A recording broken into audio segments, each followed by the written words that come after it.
Let us drain our cups to these three strong bastards!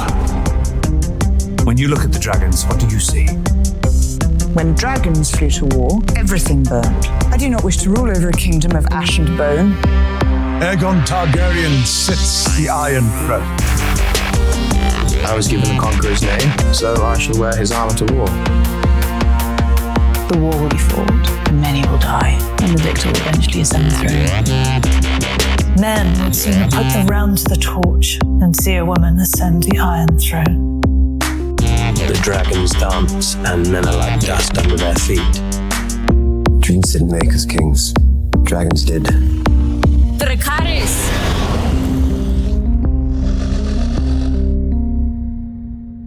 Welcome back. My name is Kit. I'm Andy. And I'm Steve. And this is Streaming House of the Dragon. This time, episode 3. We don't know what it's called, and we're not good at predicting. No, we're terrible. Last week we predicted, I don't know what we predicted, but it was Queen's Landing. It wasn't Queen's Landing that we predicted. I know that. Not. How about Uncut Gems? Circumcised gems. I was going to say that, and I was like, without context, and I panicked. I don't West know. Wing. The West Wing? Yeah. The Dragon Wing. Dragon Wing. Dragon Wing. That'd actually be really cool. I don't know, a day in the life. It's just the Beatles song plays, but it's Rhaenyra like having a terrible day. Maybe it's called Darren the Daring. Ooh, I like that. Or the Blue Queen.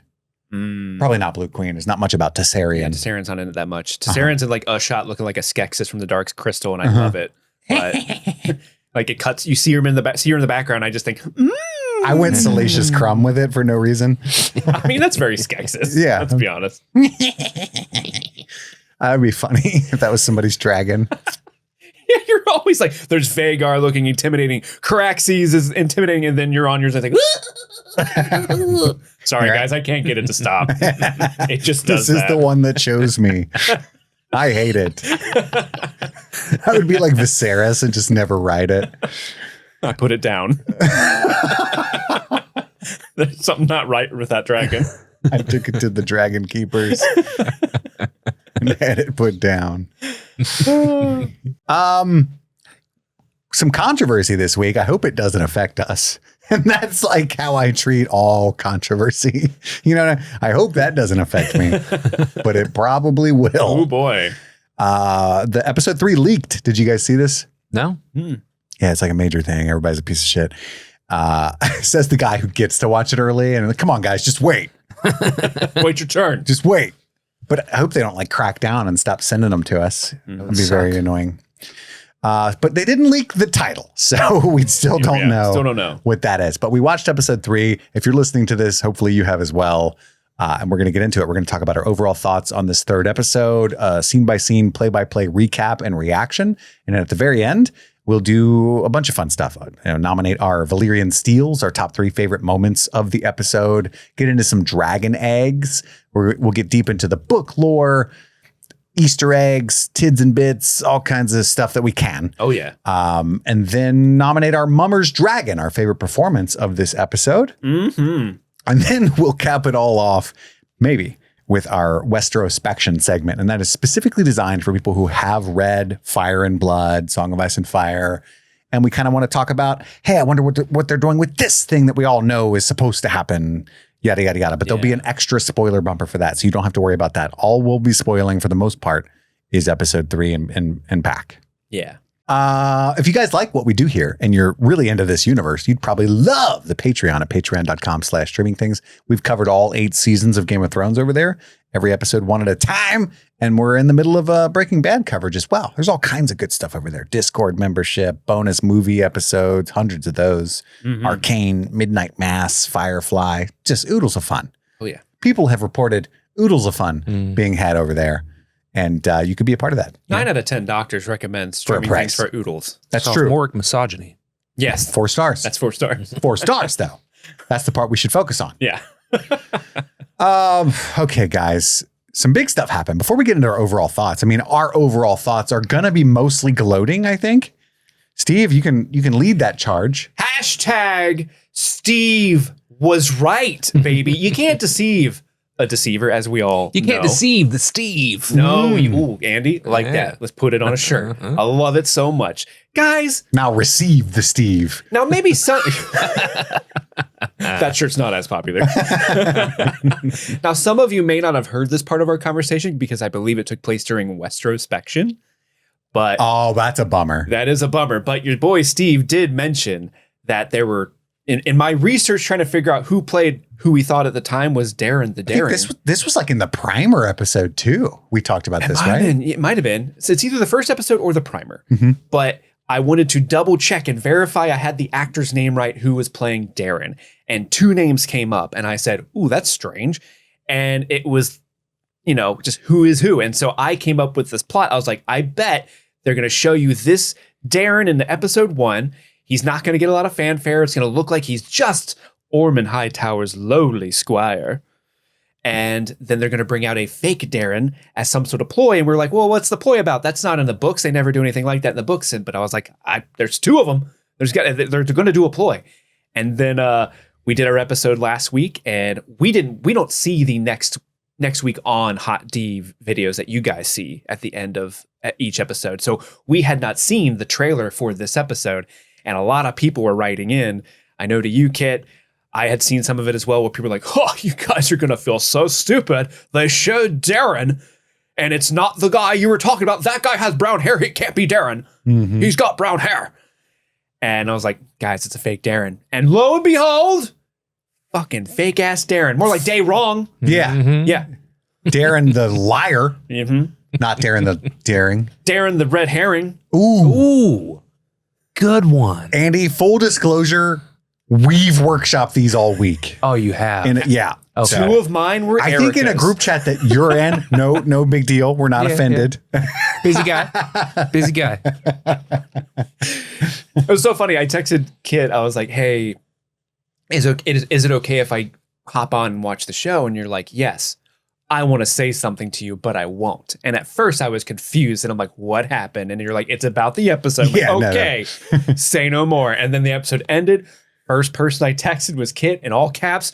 We fucking called it. We got him. Well, because I had texted Steve and I was like, people are being really mean. And I'm getting a little nervous because apparently there's a little blonde bastard making me look bad in the trailer. And Steve, now, for those of you that don't know Steve personally, even if Steve was starting to look obviously wrong, Steve would not acknowledge that. Steve has never eaten crow. Not once. I don't know the taste. So, so he dug his toes in. He's like, unless I see him ride that dragon, I don't care. And I was like, so what I mean to say by saying that is like, I didn't immediately feel better because I was like, well, Steve wouldn't start to acknowledge this. You know what I mean? Yeah. The writing on the wall, Steve has never seen. You know what I mean? Steve does not acknowledge walls. I can't read, all right? So I don't care if the writing's on the wall. I can't read no writing on no wall. Don't mean, it seems like nothing to me. But then, honestly, as soon as that little fucker like walked toward and like looked anxiously back at Ormond, I was like, ha ha ha ha. Yeah. Gods, I was strong then.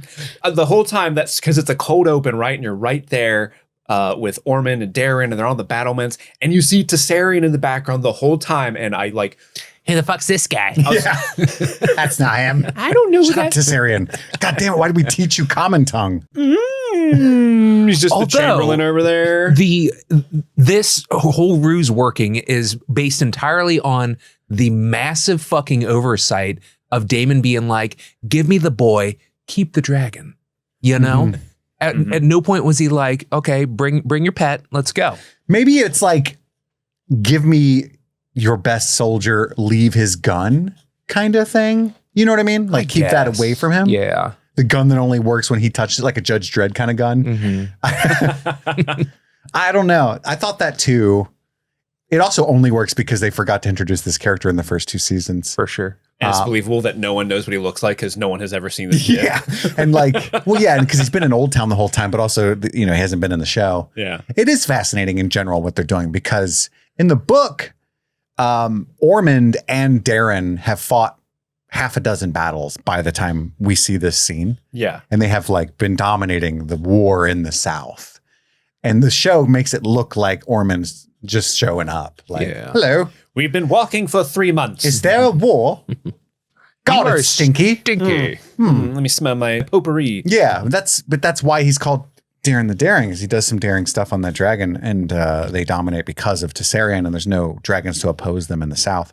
Anyway, it looks like they're just chilling in the show. Yeah, when that scene started and you see Tessarion in the background, I was like nudging Erica, and I'm like, that kid's not on that dragon. You let me know if you see that kid anywhere near that fucking dragon, because I don't believe him. And sure enough, that kid's nowhere near that dragon at any point in that scene. I'm like, he's not Darren. This is so awesome. It's interesting he chooses not to speak, as though his like voice will give him away. That was odd. I'm Darren the Daring.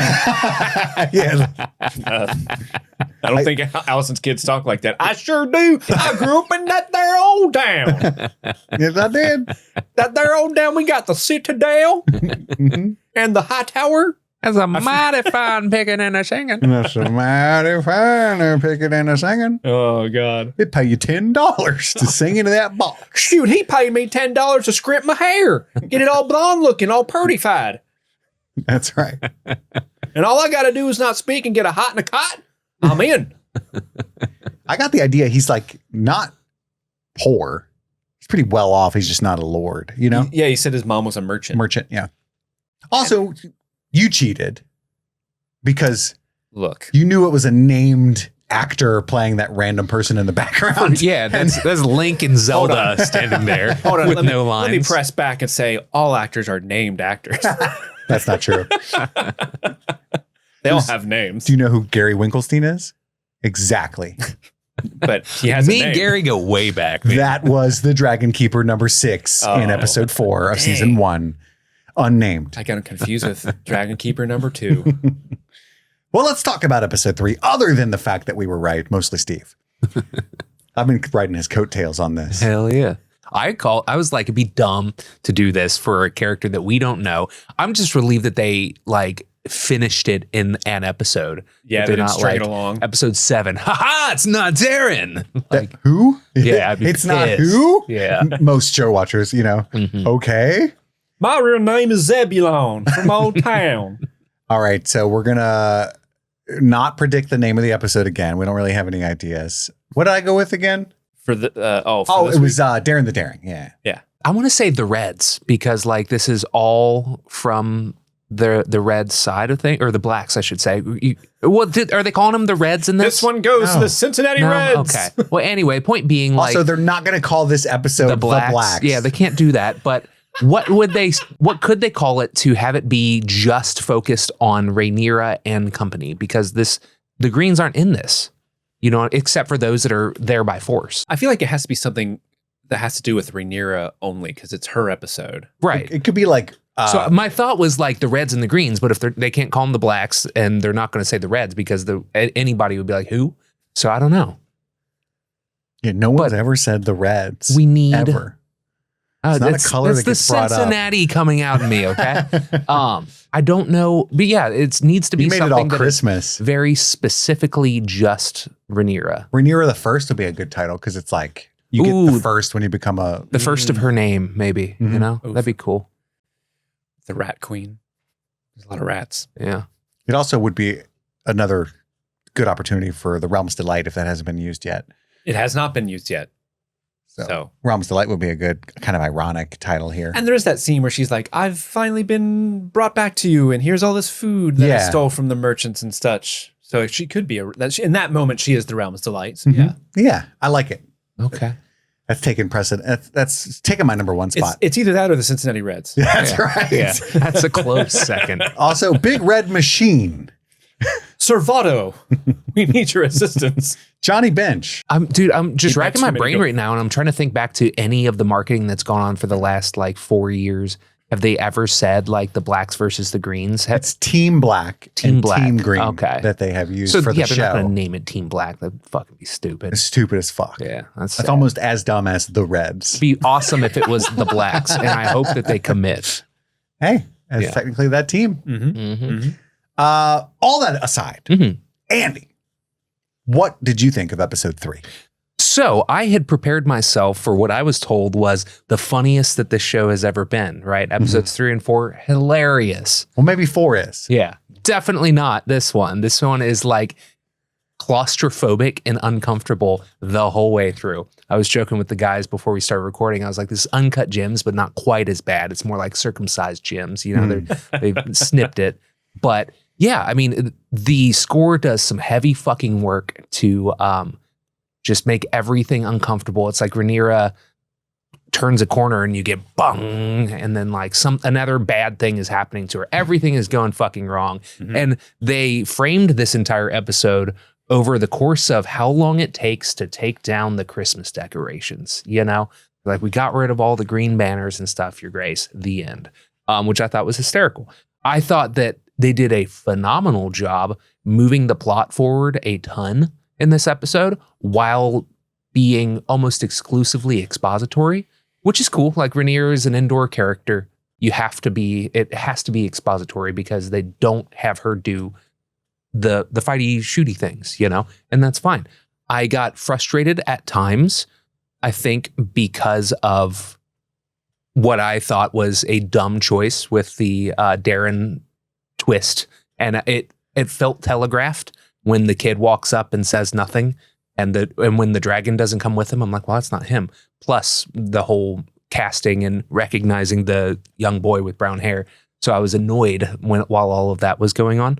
I thought it was really interesting, the whole like indecisiveness of her character. And I loved the conversation that she had with Daemon, talking about like, through all this, you still don't know who you are and yada, yada. And like, he wants to go conquer the fucking world. I'm like, yo, that's crazy. I want to watch that show. But no, I thought that this was such a phenomenal, like, introspective episode. She got the thing that she has wanted, and now it kind of sucks, you know? And I love spending the entire episode exploring that. She's fucking broke. The church doesn't fuck with her. Like, she had to kill the I don't know, what would you call him? The former hand of the king. So now her former best friend's fucking pissed at her. Nobody likes her. And then she goes and hands out. Everybody gets like a half a cup of oats and an apple, and she's the realm's delight. And I think that's hysterical, just blocking wise. But ultimately, like, this episode rocked because it was so uncomfortable. It was claustrophobic. There was tons of close-ups, and those shots that weren't close-ups, when they were wides, they were often framed with like dominating things over the characters, where the characters in the lower part of the screen. I'm thinking specifically of like when she's in the hall chatting with the High Septon. There's this really cool shot of like these towering statues, columns behind her, imposing down, looking on her while she's being told, no, I'm not going to anoint you because I just anointed the other guy. And throwing in the rats and stuff and just making everything seem like kind of a piece of shit compared to what you thought it was going to be. I thought it was really fucking cool. It was a good episode. I just, like I said, I prepared myself for like, I'm sitting down for a comedy. Yeah. And I really doubt 4's going to be that funny. Yeah. Maybe they go straight to, we had Rhaenyra's episode. Now we're going to have the buddy. Just Larys and Aegon? Yeah, that's for sure. When I was like, if they were to call it like Team Black or whatever, the next one's going to be Team Green. We're not going to see Rhaenyra in King's Landing at all. We're going to just see the other side of things. If it is a heavy Aegon and Larys episode, it would be hysterical. Just because those two together. They're a romp. Yeah, they're the realm's delight. Oh, God. Well, Steve, what did you think aside from your victory? Aside from my victory, I loved this episode. This might be my favorite episode of the season so far. Whoa, hot take. I really, really enjoyed it. I thought this was just firing on all cylinders. Like, everything was working for me. I think Emma D'Arcy delivers yet another powerhouse performance. They're just incredible in this episode. It's a very unique episode for the world of Westeros in that we are really only sticking with the perspective of one character for an entire episode. That hasn't really happened outside of maybe like A Knight of the Seven Kingdoms. But like in your Game of Thrones or your House of the Dragon, we're usually bouncing around and seeing things through several different characters' perspectives throughout each episode. But this one is uniquely Rhaenyra's perspective. And I think that's really, really great, especially in this setting. They've taken over King's Landing And now all the problems that Aegon and Aemond left for her are coming up, and all the decisions she's made leading up to this point are coming back to haunt her. And like it's very Aaron Sorkin in that there's a lot of walking and talking Westworld. Like we got these really serious beats that we have to exposit, but we're also kind of in Rhaenyra's mind, and it sells how much pressure's on her. There's that scene every time she's in a hallway, like 9 people She's are like, walk with me. come on, walk with me. And they just go into a circle. They just walk around that courtyard in a loop. But like more and more people keep like, we're out of candles, Your Grace. My children are dead, Your Grace. Like, equal problems. We'll have to figure that out. And it also is a very effective episode in completely legitimizing Ormond Hightower as this major new player in the story. Because this is the first season we've even really heard mention of Ormond Hightower. I think maybe they mentioned him in season 2, but we definitely the first time we've ever seen him. Obviously, he's a Hightower. He's on the green team. But in this one episode, even though you kind of see it coming, at least we saw it coming, this twist of like this fake Darren character, the fact that he immediately is able to get this victory over them in such a sly and cunning way immediately raises him to be like, oh, this guy's an actual true threat to be overcome. Like he might be the biggest threat tactically they've ever come across, because Aegon's not tactically minded at all. Aemond's a little too brash, but so it like legitimized him, and I thought that was really, really clever and cool. It's so disheartening to see how everyone treats Rhaenyra in this, because she's the queen, but everyone's vying to steal something from her or take something from her in some way.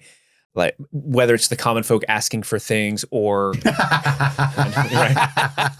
those damn small folk. God damn it. How dare they want that bread? Oh, I'm hungry. Whatever, dude. I went full Daemon Targaryen just then. Yeah. These small trifles. But no, whether it's like They're just people gonna be hungry again next week. asking for legitimate things, like the small folk do have like a legitimate, like, hey, the rich people took all our food, we're poor. There was that blockade that you started, just saying. But then there's also Corlys, who's like, now's a good time to press this issue. Really? And that's so fascinating to me that you're on Rhaenyra's side about that. Oh, no, it's not that I don't think he's wrong to do that. I think when she's like, hey, I totally get it, but can we like wait a fucking week? Like, and then he's like, how dare you? Like, I'm a little bit like, okay, man, I get it, but there is a lot of stuff going on. And then when Hugh's like, can I have a house? And she's like, can I wait? Can everyone give me a fucking minute? There's rats everywhere. Yeah, the way that this episode is paced, it makes it seem as if they have been there for all of 20 minutes before all of these questions start coming in. I think it's 2 days. Yeah. And so, I mean, I understand like Steve's viewpoint of it, of just like, guys, chill out a second. We just got here. Like, she hasn't even fucking unpacked yet, and people are like, what are we going to do about the cheese? We're running out of cheese, Your Grace. And like, so I think that that's great framing, because it's like immediately she just inherited all of these problems that she created, a lot of them, to be fair, but having to immediately try to deal with all of them. The Corlys one, I don't know, like she went and knighted the dudes like day 1, day 2, you know what I mean? And so when she says Adam of Hull rather than, Adam Valyrian, she didn't give herself a chance to, I don't know, talk down Corlys at all. Which obviously she's in the wrong in this situation, but like, yeah, it's just interesting. Like, and I think the Corlys aspect of what's going on in this episode is really intriguing, because he does have a good point, and he has been like there and faithful. I don't know. It's good dramatic tension because you see both sides, and I think that's what makes a great show. It's just when you compound that with like literally everything else that's being lobbed on her at the same time, you feel bad for her, and you're like, come on, guys, just let her do her thing. And it's really sad. Andy, how happy were you to see Kowalski show up? Dan Fogler? Yeah, dude, that was awesome. And like, he was only there for a second, but I just loved like that. And what are you smiling about? He's like, I'm just smiling. That was a hand well played. I think that's a really intriguing way to introduce that character. I'm excited to see where it goes. You're like, what's he even doing there? Yeah, because in the book, that character's not there at this point in time. He's a Manderly. Yeah. He's from the north. Yeah.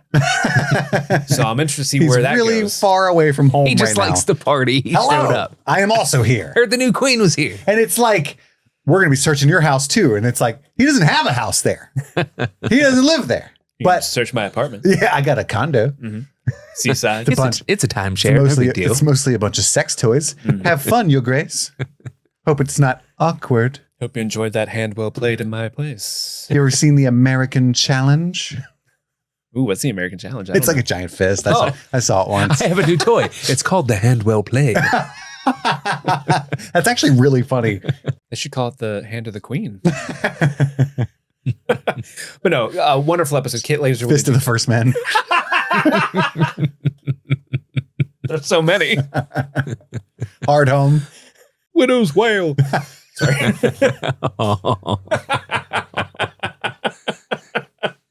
She's sad about it. Oh, Kinslayer. Terrence Howard bought that one. Oh yeah. We're all buying really it. good layered jokes that not many people are getting probably, but God damn it, I'm proud of them. I think, is it my turn? Yeah.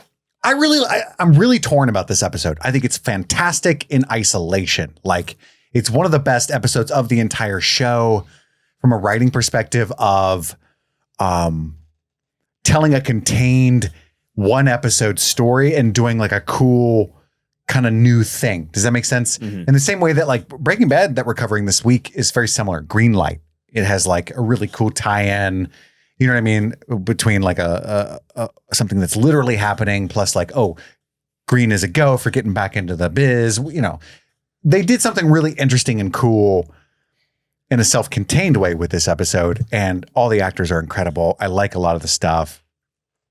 The book goes a different route that's more like magical and hinty or whatever, and the throne rejected Rhaenyra. It's cutting her body when she sits on it, just like it did Viserys, and that's usually a mythical sign that, you know, they're not meant to reign or whatever. They didn't do any of that in the show, which I'm glad. It's just like literally it's just this sucks and it's tough and there's other issues, right? They hinted at it. Like they did this close-up shot of her like rubbing the throne with her fingers. I was like, ooh, it's about to happen. No, we didn't see it. But I think they might be implying because at one point she's bleeding, she's having her period, and then she has to sit on the throne. And so I can kind of see where they're making that connection. Like, ooh, the throne's making her bleed. Really, she's just a woman having a period. Oh, that's interesting. And I think that's where they're going to go with it. And I love the, you know, patriarchy versus matriarchy, like symbolism of that.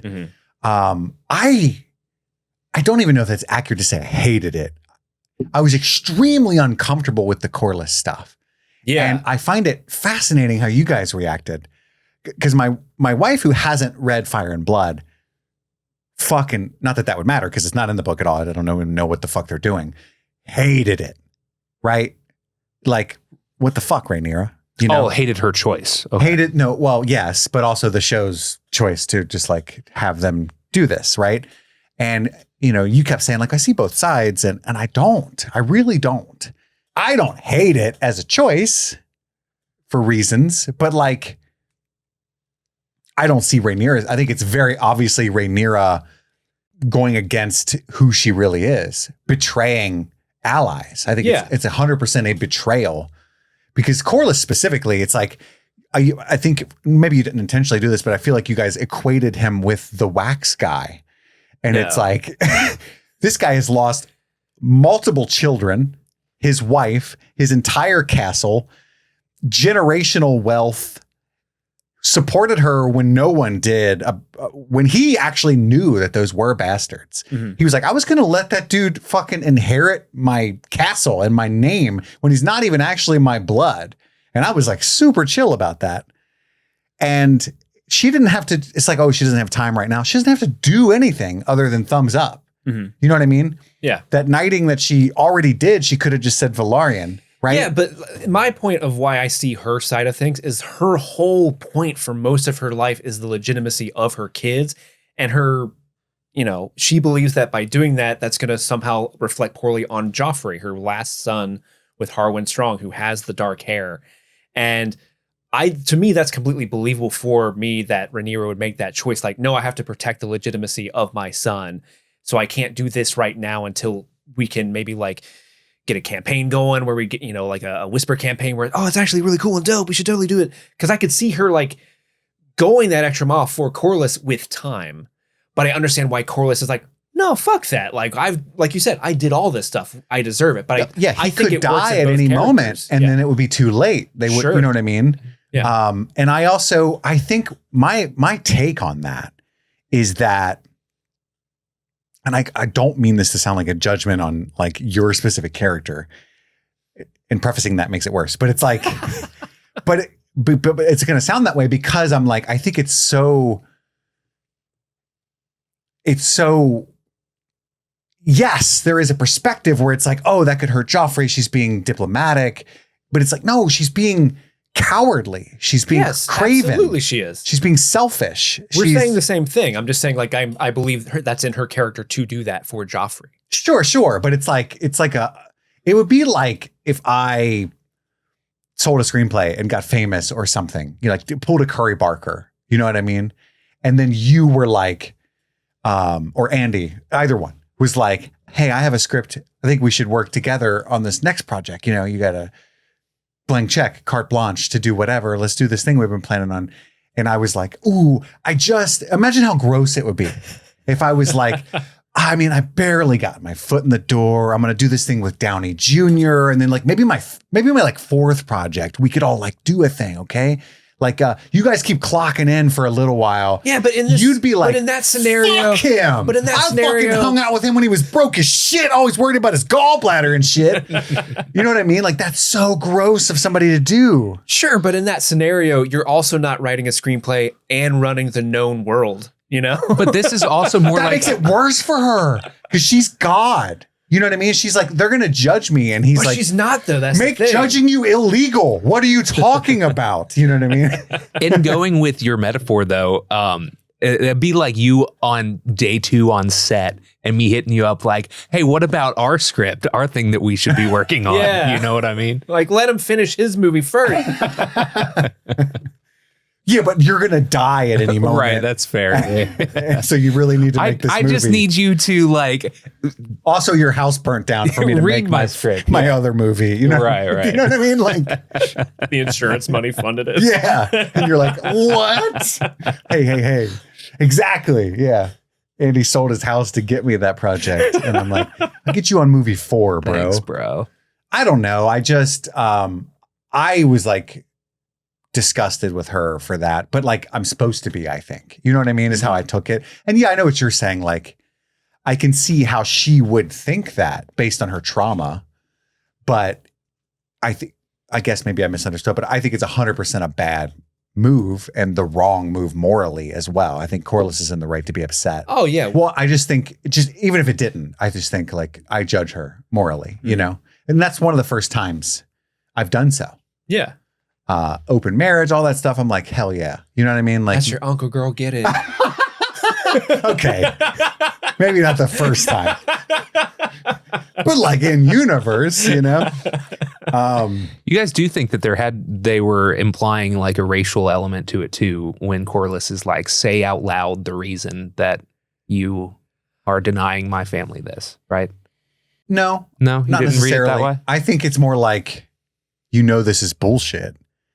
And I want to know like what your logic is. And Joffrey, you know what I mean, is legitimized. Totally. He's the heir, even though we know that that's Harwin's kid. So what the fuck? Why are you know what I mean? My actual bastards. I don't know.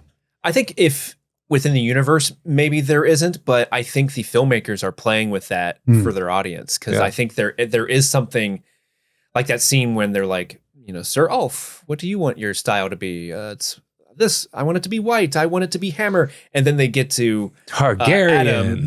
That was so fucking funny. Oh, Absolutely God, not. Absolutely not. But then they get to Adam, and she doesn't even let Adam say anything. There is something like, gross about it, at least from our lived-in world perspective. It's like, well, you can tell she's embarrassed by Hull, you know, and he's like, I don't know. And we keep joking that they like are allergic to giving Adam lines, and I think he has like 2 lines in this whole episode. It's still like they're doing something interesting with Adam that I'm curious to see how it pans out. Yeah, so that's interesting. There's so much juice here. I forget what else I was going to say, but yeah, I'm just torn in general. Like I do think it's a wonderful little like exercise in storytelling, but also I stutter a lot because I don't want to get too deep into like Westerospection type stuff while I'm saying my grievances. And it's not like it's a book difference. It's just where are we going with this kind of thing that I'm very curious about, a little nervous about at times. I think the Torrin Manderley thing's really interesting. I did think Ulf was really funny. There are some funny things that occur. And yeah, so I got a lot of dragon eggs and stuff. We'll talk about that stuff later. Let's just get into it and then we'll get there when we get there. Let's take a brief break to hear from one of our sponsors. If you're enjoying what you're hearing and want even more from the world of streaming things, head over to patreon.com/streamingthings and support the show. Patrons get a ton of bonus content, including ad-free episodes, exclusive bonus episodes, monthly polls that help decide what we cover next, access to our Discord community, live hangouts, and a whole lot more. We have covered a whole bevy of movies and dived into shows like Game of Thrones, and right now we're exclusively covering Breaking Bad and Firefly on Patreon only. So if you want more streaming things and want to help support the pod directly, join the stream fiends today at patreon.com/streamingthings. And we're back, and episode 3 starts off with Ormond. He's trotting through the military lines. Tessarion is there, and then Daemon is there to parlay with him. Parlay! But all he has is Ulf and Hugh with Vermithor, Silverwing, and of course Caraxes. Oh, looking so great back there, that big red noodly boy. It's so cool. It's just the 3 dragons and then an entire army, and that's how they're like equal. You know what I mean? Yeah. Enough to parlay. And you got little baby Tessarion, and they're like, what are we doing today? What if he was like a parrot? Not Darren. Not Darren. Shh. Shut the dragon up. Bold John's there with Ormond. This is his little boyfriend. That bowl cut that they gave Bold John. That's why he's bold. He's bold for dressing that way. It's actually Bowl John Robinson. Bold John. And then I'm a little disappointed. The show in general, not this show, but the entire TV Game of Thrones universe, I believe Valyrian Steel is black. I think I'm correct on that. Oh. And they're really cool sounding when you read about them. And so they've never really done that. But also like Ormond and Bold John both have really famous Valyrian steel swords because those kind of swords are rare. What's Ormond's called? Ormond's is Vigilance. And then Bold John's is like it's like Widowmaker or something. Yeah. Hymen Breaker. I don't know. Queef's Bane. Queef's Bane. But like so I don't know how they would even look extra special Valyrian or whatever, but it's kind of a bummer because we take a good long gander at Ormond's sword in this episode, and it's like, it just looks like a sword. At least with Bold John's, it looks like the hilt looks very ornate and like, even if that wasn't a Valyrian steel sword, that looks like a dope sword. It looks bold. It looks like it would bane a queef or something. That's right. And then of course Daemon wants to just kill them all, and but the queen, in her wisdom, offered you clemency. Go live in peace. I love that hand wave he does. Yeah. And he's got him like chilling on he's got the dagger and the sword. So he ends up just kind of T-Rexing it and chilling. He's so relaxed. Like, please make my day, punk. And he even flexes the fact that he killed Otto Hightower. Your uncle recently encountered the truth. Because Ormond's like, how do I know you're not lying? That you didn't take the Iron Throne? Well, I killed your uncle. You're just tricking me. By the way, tricks in war, not cool. Not cool, man. Darren? Blow the belt. Would you like to be Lord of Old Town, Ulf? I love how Ulf's like, fuck yeah, dude. I always wanted to go there. I love how Hugh laughs at him. Like there's a bromance brewing between Ulf and Hugh. Yeah. That's cool. Hugh's like, that is funny. You being Lord of Old Town? That's crazy. And eventually Ormond's like, tries to save some face.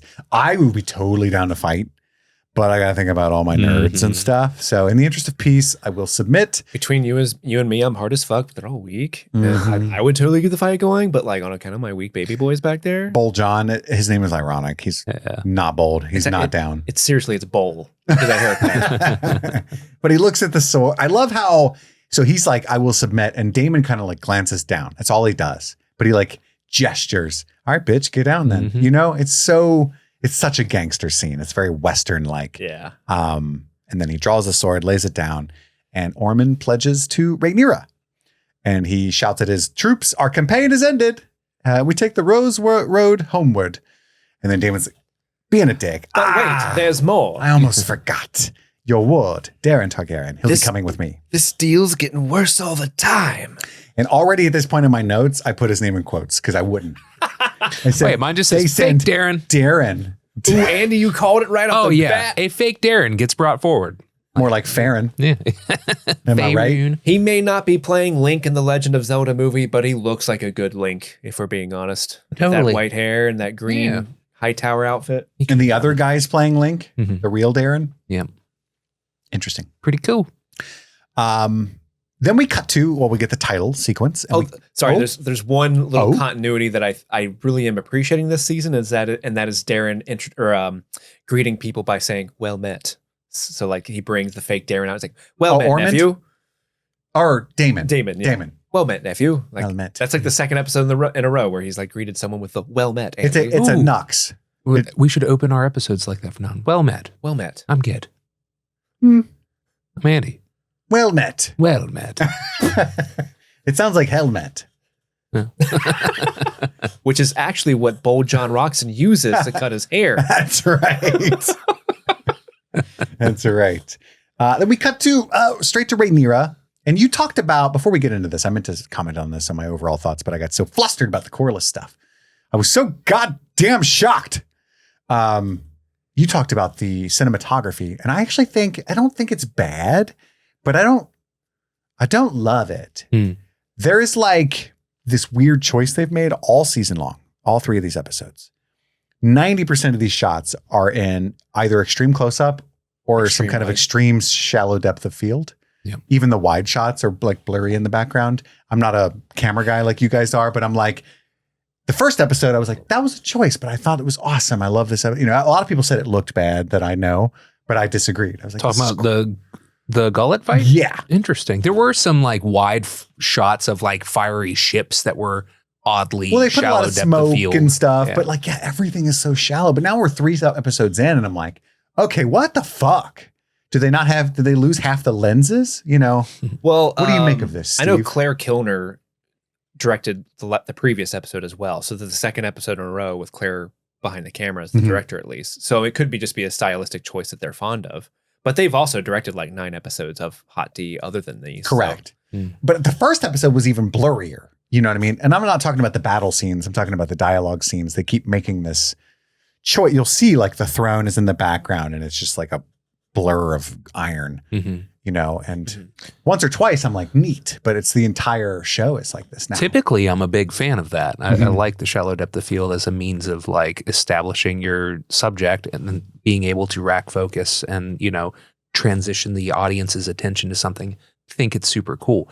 When I was talking about the cinematography of this, I was talking more about the choice of like framing everything really up close, and even when you pull back to still make it somehow claustrophobic seemed like a choice. Yeah, absolutely. I think you're correct about that. But Rhaenyra's in her father's chambers. The air is thick with ghosts. Not all of them. It was very Shakespearean, you know, very like soliloquy-esque to me, and I enjoyed it. I enjoyed it quite a bit. He was strong. I was like, we're gonna have so much fun with the he was strong then. And she's told, go ahead. One of the cool things I love about this episode is there's the score does a lot of work, but they're going ham on the sound design as well. Like it seems like an Aaron Sorkin episode of Westworld, but with an A20 Westworld, West Wing. Thank you. It's an Aaron Sorkin episode of West Wing, but mixed with an A24 horror movie trailer soundtrack, where it's like ring, ring, and then atonal ringing, and so you get a lot of ringing from her perspective, and then sharp violin transition. It's kind of Paul Thomas Anderson-y, I think, in that way, with the ring. I drank your milkshake, God's eye, Eli. I drank it up. Caraxes did. My brain went punch drunk love. I don't understand why. Soundtrack wise, I think it still fits though. Yeah. I said bong in my notes every time they did that. Like every time we do that, I pictured Jay Muse being there. Bong. Bong. Nong. But yeah, the soundtrack has this like sudden that goes on periodically. It's very much horror coded. I love it. Yeah.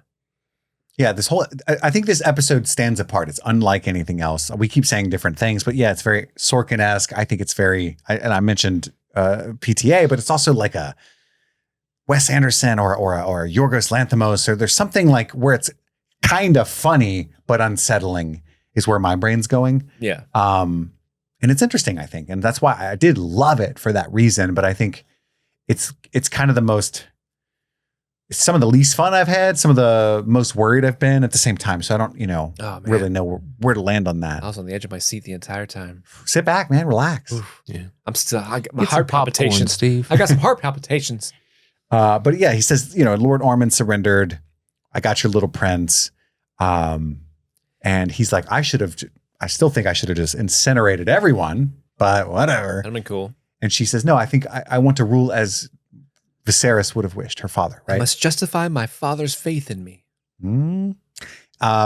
She wants to be formally crowned ASAP. That's very important for her to feel legitimate, to have an actual giant coronation. Remember, Aegon's was interrupted by Rhaenys busting through the floor. Mm-hmm. But that kind of thing. We got to have tourneys. We got to have feasts. We got to have the coronation itself. We've got to have Magic the Gathering card tournaments. Yeah. Huge in Westeros. We're going to have a big 250 festival to celebrate Aegon's Landing. What's the 250 mean? Shut up. Shut up, Mazaria. No one asked you. We're going to have 80,000 fireworks. Oh, shit. Instead of 20. And we're going to bring Gandalf to the fireworks so we get the dragon fireworks for sure. Fireworks, Gandalf. Fireworks. Kid Rock's going to perform. And he's just going to sing Ball It to Ball over and over again. Cowboy. Vanilla Ice canceled. Sorry, Rhaenyra. Doesn't he play with Mushroom? She is introduced to Daeron Targaryen, quote unquote, and he won't speak. And I love how Daemon's like, you do know you're going to have to kill him. For surezies. I'm glad he didn't talk because I don't want you guys getting too close. But they say that they've never seen him before. So it makes sense that He's been in Old Town. Yeah. And that's believable because for much of, like you said, he's been in Old Town, and the few times he probably did visit, they definitely weren't at King's Landing because they were already mad at Alicent and the rest of the queens and living on Dragonstone. So it's believable that these two specifically would have never seen him before. Or he's been a baby. Mm-hmm. Yeah, like Rhaenyra calls out that he looks younger than I imagined. Yeah. They're setting it up. Also, I could have swore he had brown hair. Do you think that's actually true? Do you think they're also dyeing the real Darren's hair? I think they're dyeing the real Darren's hair because why else would they dye fake Darren's hair? Unless they're just playing into that'd be to stereotypes. Yeah, unless they're playing into stereotypes. Yeah. Yeah, and then we cut to Corlys has found out that the treasury has been completely emptied. He's talking to Maester Orwyle. Missaria steps in and vouches for Orwyle. I do not think he is telling a lie. Her accent's getting thicker again. This whole time, anytime Mazaria speaks, Daemon's like, no one asked you, whore. Just the whole time. And Rhaenyra chastises Daemon for being shitty to Missaria. Yeah, she's her mistress of whispers. It's the first time we've used that title, I think. Official. Outright, yeah. Tywin Lannister is presumed dead in this scene. That's interesting. I fucking love Maester Orwyle putting his foot in his mouth in the scene. It's so funny because like they would never trust me where they put the gold. If he told anyone, it would be fucking Jasper Wilde. God damn it. The guy I told you to fucking execute. This does not look good for me. Shit. Like that was so funny the way he was like, and then Daemon's in the background and Daemon goes, I love his. He's like, oh dear. Oh dear. Oh, you done it now, Orwyle. I love the characterization of Daemon, and they really play it up this season, but it's just like, he just thinks he's above by virtue of being a Targaryen. Just a different species than everyone else. And that's the way he carries himself. You know what I mean? Mm-hmm. So all of this like, oh, no money. Ooh, that's crazy. I'll just go take some. You know what I mean? Like it's not like ride my dragon. Cares? Yeah. Money's below me. I'll put on my crime hoodie and it'll take care of itself, guys. Yeah. But they got lots of problems. The Triarchy pirates are still sacking villages, even though their armada has been defeated. They're running amok in Westeros. Damn, we're in a tight spot. And Missaria cancels against vain excesses like a coronation, And she's like, no, it's not a vain excess. Like this is a matter of legitimacy. So, but I want it to be super dope. I'm going to tell all the great houses the queen demands tribute. And fuck the small council. I'm not bringing them from Dragonstone. They all betrayed me. Let me get locked in that room. I mean, who's left in that small council? Celtigar? There's Celtigar. Gerardus, but we got Orwell now. Darkland. Isn't there a Darkland? Stefan? Stefan's dead. My bad. R.I.P. Stefan. I think Broom's off MIA in the Riverlands. Staunton, I assume, died in Rook's Rest. Mm-hmm. Probably did. They have no word on Aemon's whereabouts. He's missing. Daemon and specifically asks about Alice. What about the woman that's just kind of like a maester, sort of? I've heard no tell of that. And then they talk about Sheep Stealer. Oh, it was so sad when he's like, Aemon went to Harrenhal and killed the Castellan and his sons, and it cuts to Daemon, who's like, oh. Yeah, he does look like as bummed as he's ever been to hear of a person's death. Diva down. Yeah, diva down. All he wanted was virile young men. And now he'll have none. He's the only one who looked as fly as ever in every outfit he chose. Mm-hmm. And so she offers a bounty for the capture of Aemon and whoever's writing Sheep Stealer. They don't know, right? We don't have a bounty. We'll fucking find one. That's Daemon. We don't have a bounty, it seems. And the rat keeps running by. And every time a rat runs by, it's right when things are kind of coming to a crescendo emotionally. I think it's a really cool motif. An ill portent. Can't trust anyone, right? Oh, yeah. BT dubs. Aegon killed all the rat catchers. Aegon hanged all the rat catchers, which is a funny. We should have had a Daemon laugh there, too. It would have been good. Oh, dear. Luthor wants her to appoint a Queen's Guard. He's like, look, I'm happy to do it. It's an honor, but I should really be running the gold cloaks, right? I got Not shit to guarding do. you personally. She's like, oh, I'll let Daemon do it. Which is funny. You kind of look like Harwin Strong, so I'm not mad about you following me around all the time. Mm-hmm. I thought it was interesting because I think at this point in the book, it's kind of a dragon egg, but whatever.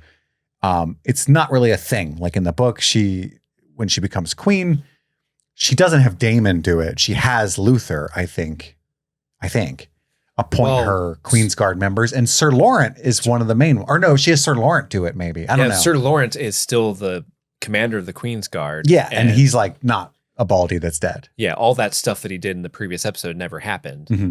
So he's just like still in good standing, and they have enough Queen's Guard members. Sir Laurent Marbrand? Yeah. But everyone's coming to her with like little tiny matters. This is where like the candle guys show. We're out of wax. The rats ate through the tallow. It's none of your beeswax. Anytime someone says tallow, I think of the fire guy from Game of Thrones who's like, it'll burn hot flesh like tallow. Like the way he just says it. Oh, Wisdom flesh. Cane. Yeah, that's right. He had a crazy name. They call themselves Wisdom. Luther says there's time in the coming days to discuss the royal tipple. And I can't find out what a tipple is. I've searched online and every definition. It's like the tip of the nipple. Oh, A tipple. Tipple. It's extra sensitive, Steve. It is. It's tipple definition. It's where you flick it. Tipple is a versatile word that typically refers to an alcoholic drink or the act of drinking alcohol. Yeah, I found that too. I was like, that didn't work here. That doesn't work in that Oh, it's a mining apparatus, a surface structure at a coal or ore mine used for washing, screening, and dumping extracted material into railroad cars. Doesn't also seem appropriate. But it could be like the runoff, the royal runoff. Yeah. Obviously, context, we get that it means bullshit. Yeah. But yeah, you're right. It doesn't. Yeah, sifting through stuff, maybe. He's saying we'll discuss our petty cash later, you know? The little poor people are hungry, all that stuff. Yeah. At some point. Yeah, the royal tipple. Tickle my tipple. That's right. So she goes to Alicent directly and says, where's my money? Where's my money, Brian? Brian, where's my money? Where's my money, Brian? I loved Fia Sabin in this episode when she walks up and she doesn't say it. It comes off probably to Rhaenyra as a dirty jab, a twisting of the knife. Did make you feel better? Something defensive. But I think she means it 100% earnestly. Yeah. Did it make you feel better about losing Jace? Like killing Otto, right? Yeah. Like she's just curious. That's just the kind of person that she is. You killed my son too. Yeah. I would rather have slew Aegon. That cut to as your mother and I agreed, and she's like, oh no shit. Did you think it was a little on the nose for Alicent to say, will you blame me only for what men have done? No, I think that Fair question to you? It's a fair question, I think. Yeah. And also, like, that's In a kind room of only of women. the theme of the show as well. Yeah. That's what I mean, though. If it wasn't the theme, it wouldn't have been on the nose.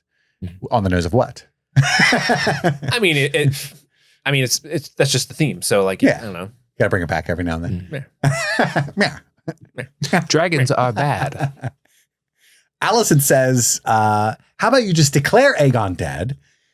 He's not going to do anything. He's honestly real sissy anyway. He's burned beyond recognition. He doesn't have a penis anymore. And He popped Rhaenyra a is hot like, dog. oh, trying to save him again. And she's like, look, I cannot let you guys go until I find Aemond at least and kill him. And Helena says, I don't want to stay here. And I think Rhaenyra interprets that wrong, but she means literally in that room. Is that how you guys read that? Mm-hmm. Mm-hmm. But and Rhaenyra's like, I get it. You don't want to stay here, but I can't let you go. And poor Helena's like, no, just not in here. I thought Helena said, I don't want to stay in this room. Maybe she did say that. Did she? Yeah, I thought so. But it's like that. Is that because that's where the blood and cheese happened? Or because she said some sort of premonition? How do you guys read that? I don't think that's where the blood and cheese. Is that not their apartments that she like came and found her riding Kristen No, Cole and stuff? And because that happened in the Queen's chambers, and now that she's in a completely different oh yeah, she wasn't. room. No, she was the dowager then. Allison was. Yeah. Oh, okay. So she walked down to the room they're in. So this is where she was riding the coal pole. I don't think they're even in that room. I think that's where Damon's room is now. I think Damon's living in the Dowager Queen. So how do you interpret that, or do you want to talk about it during? I just interpreted that Helena just wants to go fucking raise chickens. She doesn't want to be in King's Landing. She's like, I want to be here. I hate it here. Well, previously, like anytime she opened her mouth, it, was a prophecy of some kind. But yeah, I didn't think anything of it at the time. But it'd be interesting if it was like this room is going to catch fire next week. I or think something. that's literally what I think it is. Yeah. I think it could be. She meant specifically just how uncomfortable she felt. Yeah. You know what I mean? Like a meteor was going to land. You know what I mean? Like, but she's so timid too that she'd be like, okay, well, she's a little bit like River in Firefly. 100%. Hop a full kiss. Hands of blue, 2x2. Yeah, interesting. I love the ending where I can only imagine. Oh, it's so good. I only must hope for the imagine. capture or death of my son. And she's like, I can only imagine. Girl, please. And they do fight like people who actually care for each other, which I always appreciate, me personally. Yeah. What were you going to say aside from that?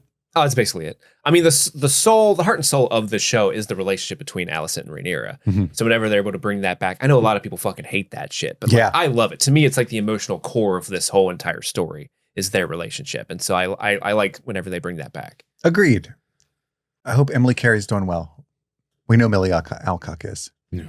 I see her on TikTok sometimes. I think she's doing good. I'm ready for the next big project. Let's go. Let's do it. Rhaenyra wants Aegon declared dead. And, she's straight up with Luther about that. Shrewd, Yogors. A shrewd gambit. Very shrewd. My favorite character from X-Men. No, to me. Let Joffrey be brought back from the Vale. Yeah. So this time he takes place as my heir. Joffrey confirmed. Confirmed.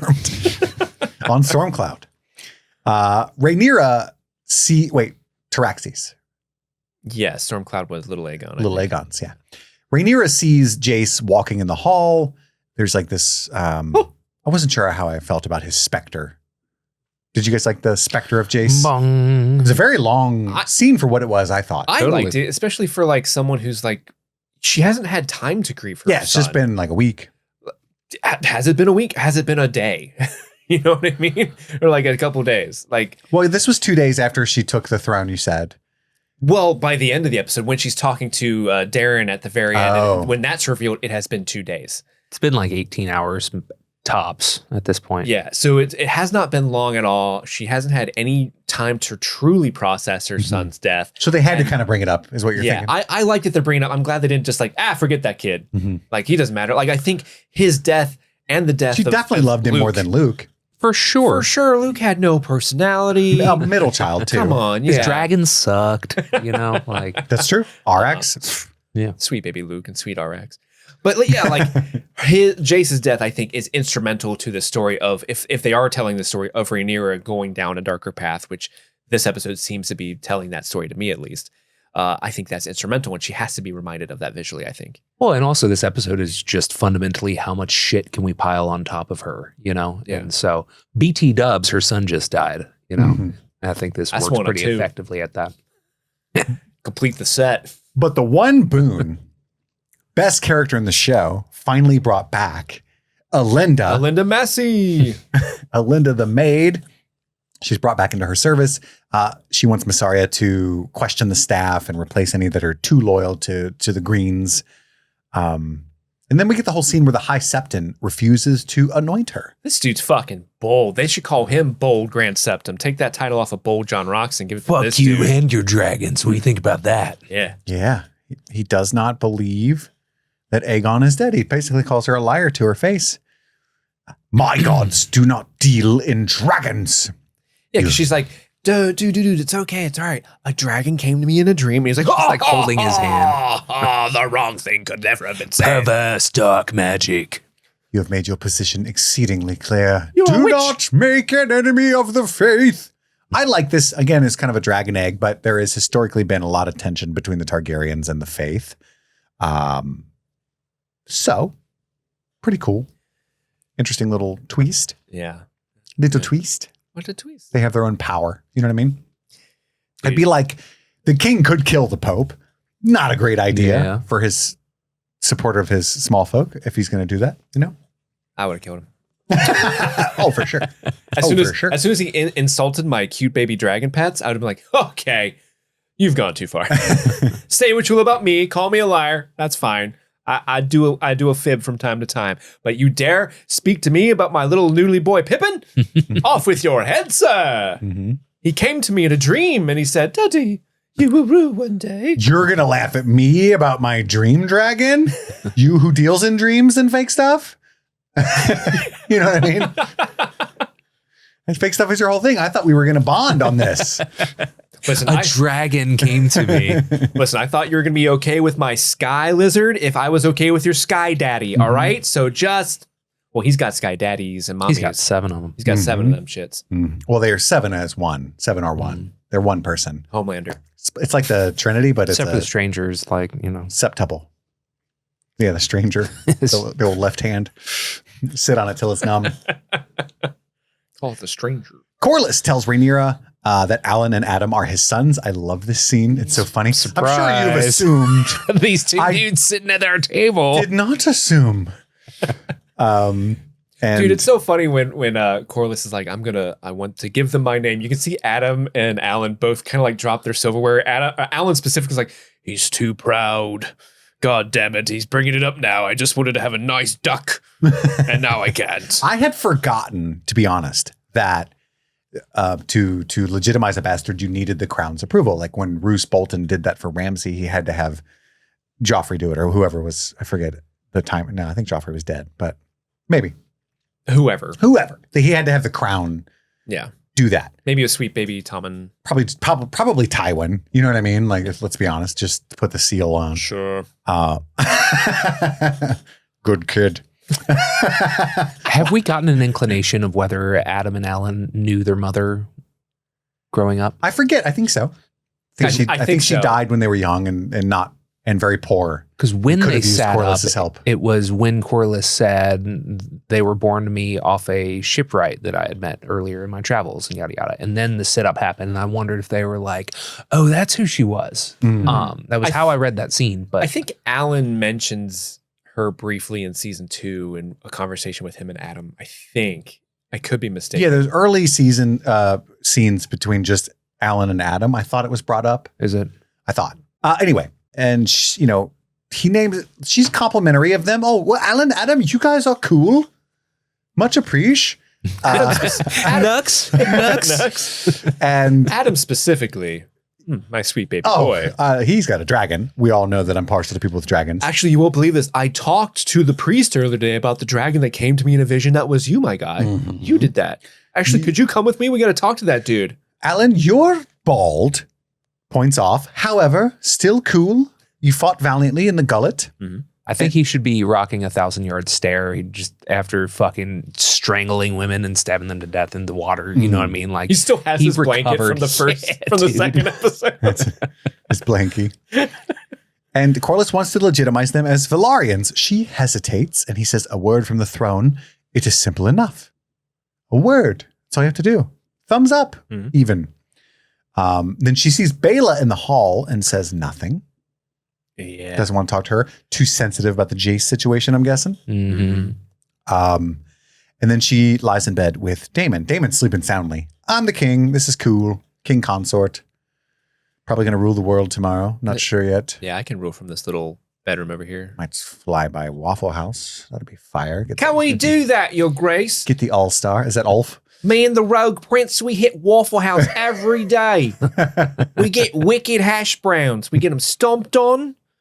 And whatever the other phrases are. Smothered and covered. Smothered and covered. I don't think the stomped on is one. I think that's just... Oh, that's our secret way of making hash browns, I'll tell you. I go there, I order step on me daddy. I'll have my hash browns teabagged and licked. Or whatever. You made it extra nasty. I want my hash browns anal.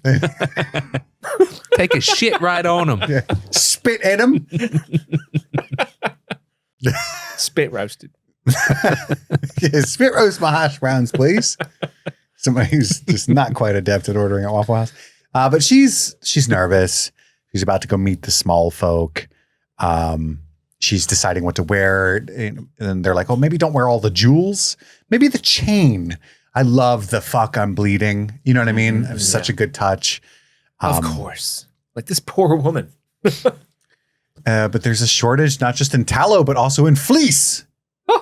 Because a sheep stealer. Nothing but mutton. Sorry, that's my problem.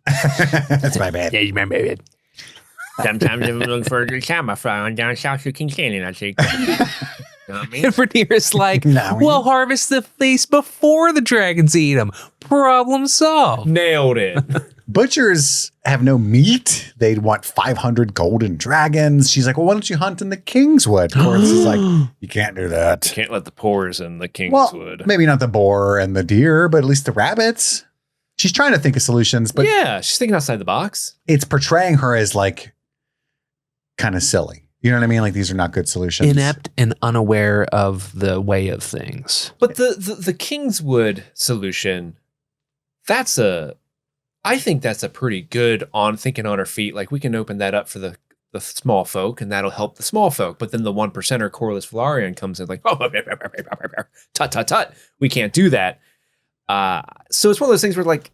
You're kind of switching cams here. Earlier you were like, the poor should leave her alone about being hungry. You realize what a bad look that was. Now you're circling back. Listen, we should just eat the rich is what I'm saying. I think we should let everyone into the Kingswood and let them hunt the deer. Many deer as they want. I think the deer are part of the 1%. These are rich deer in rich lands. They are not dear to me. That was a pun.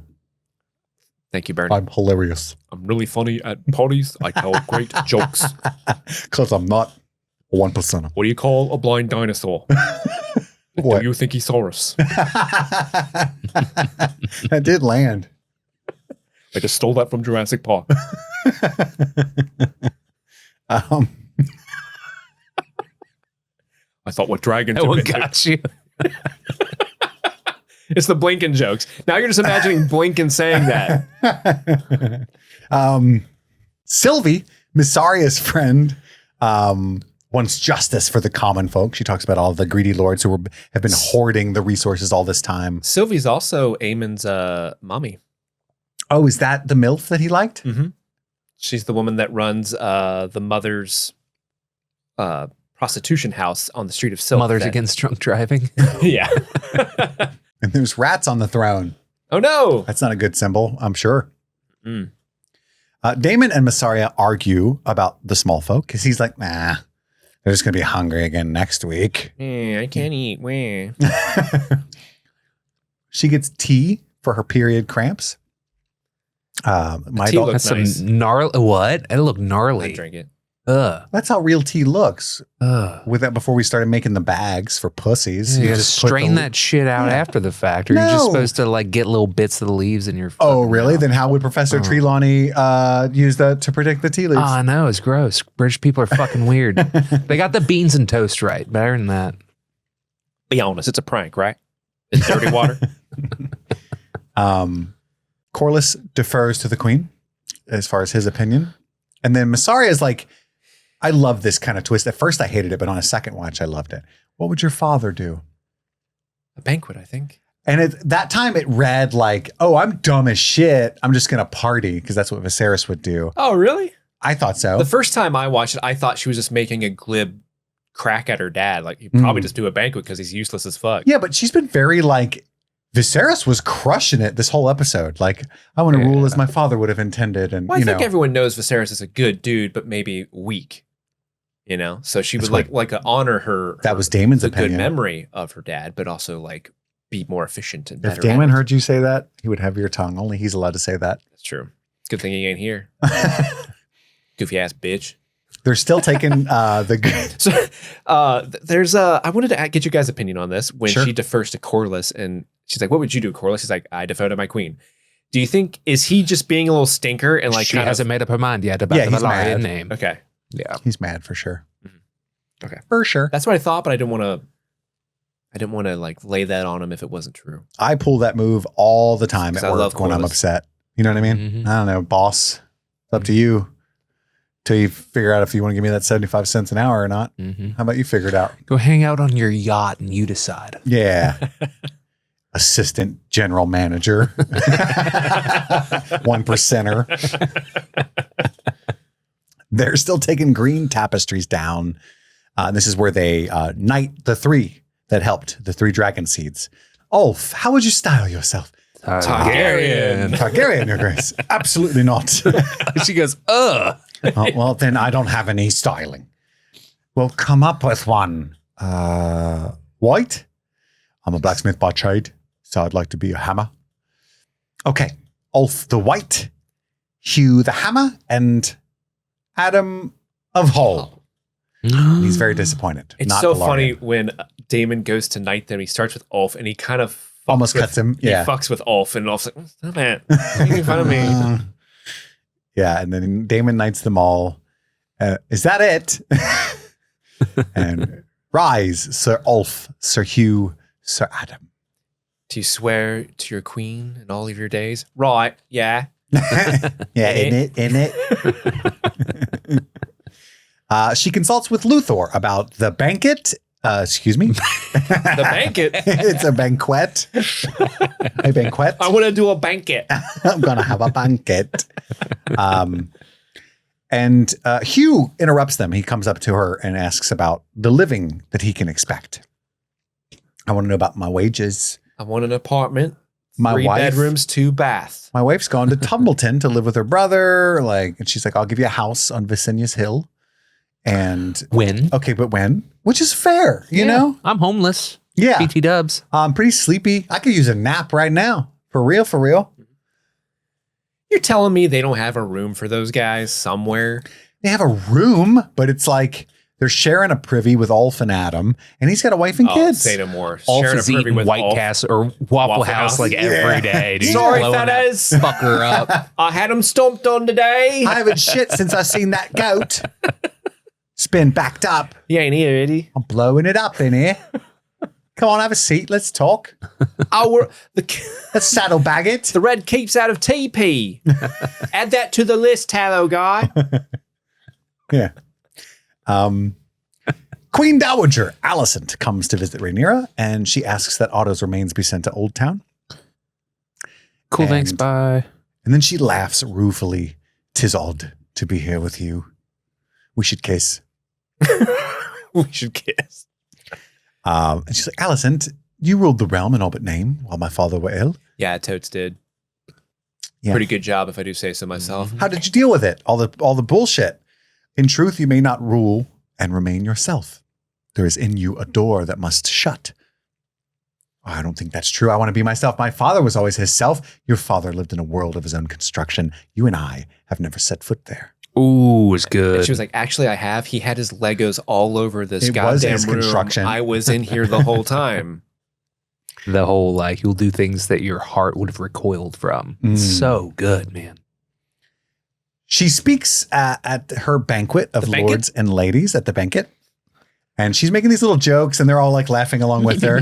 Thank you all for pledging your loyalty and support of me later than I would have liked. It was later. Your Grace, as everybody here knows, I always supported you. Well, that's good. Even if I heard no tale of you rising up to protest it.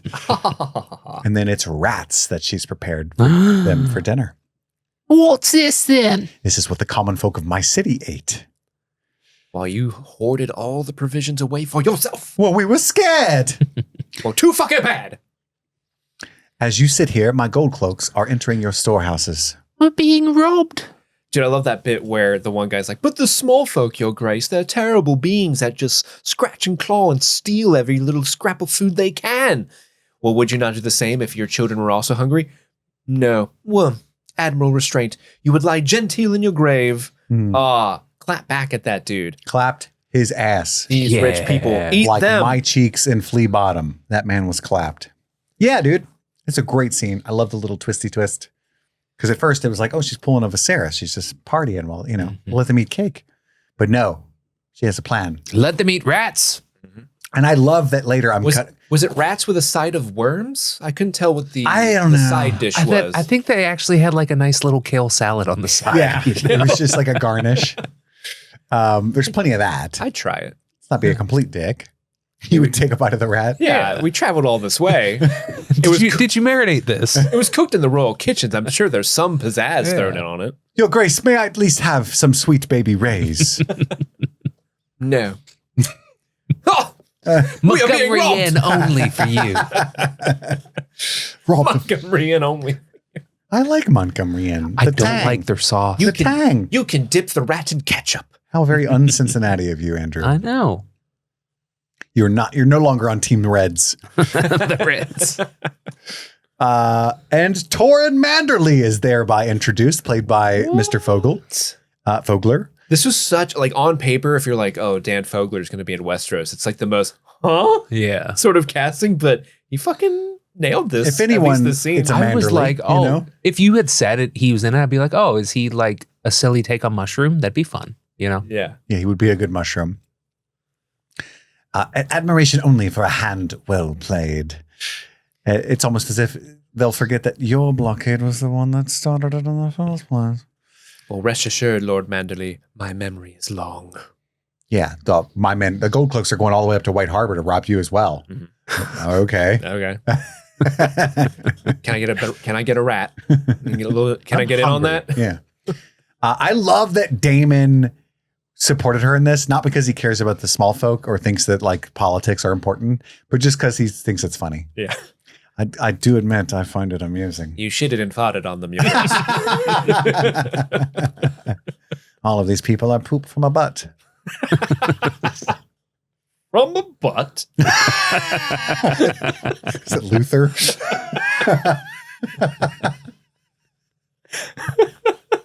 She wants Damon to fly to the Vale and get coin from Jane Eyre because Aaron never sent troops. So at least send coin. Also get Joffrey. He's confirmed up there. He says, an errand I will relish. Because he doesn't like the people from the Vale due to his whole thing with his wife, I'll his get first my wife. hoodie. Yeah. Hope nobody falls off horses while I'm there. I fucking love it. It's hilarious. Every time I do a murder there, I giggle.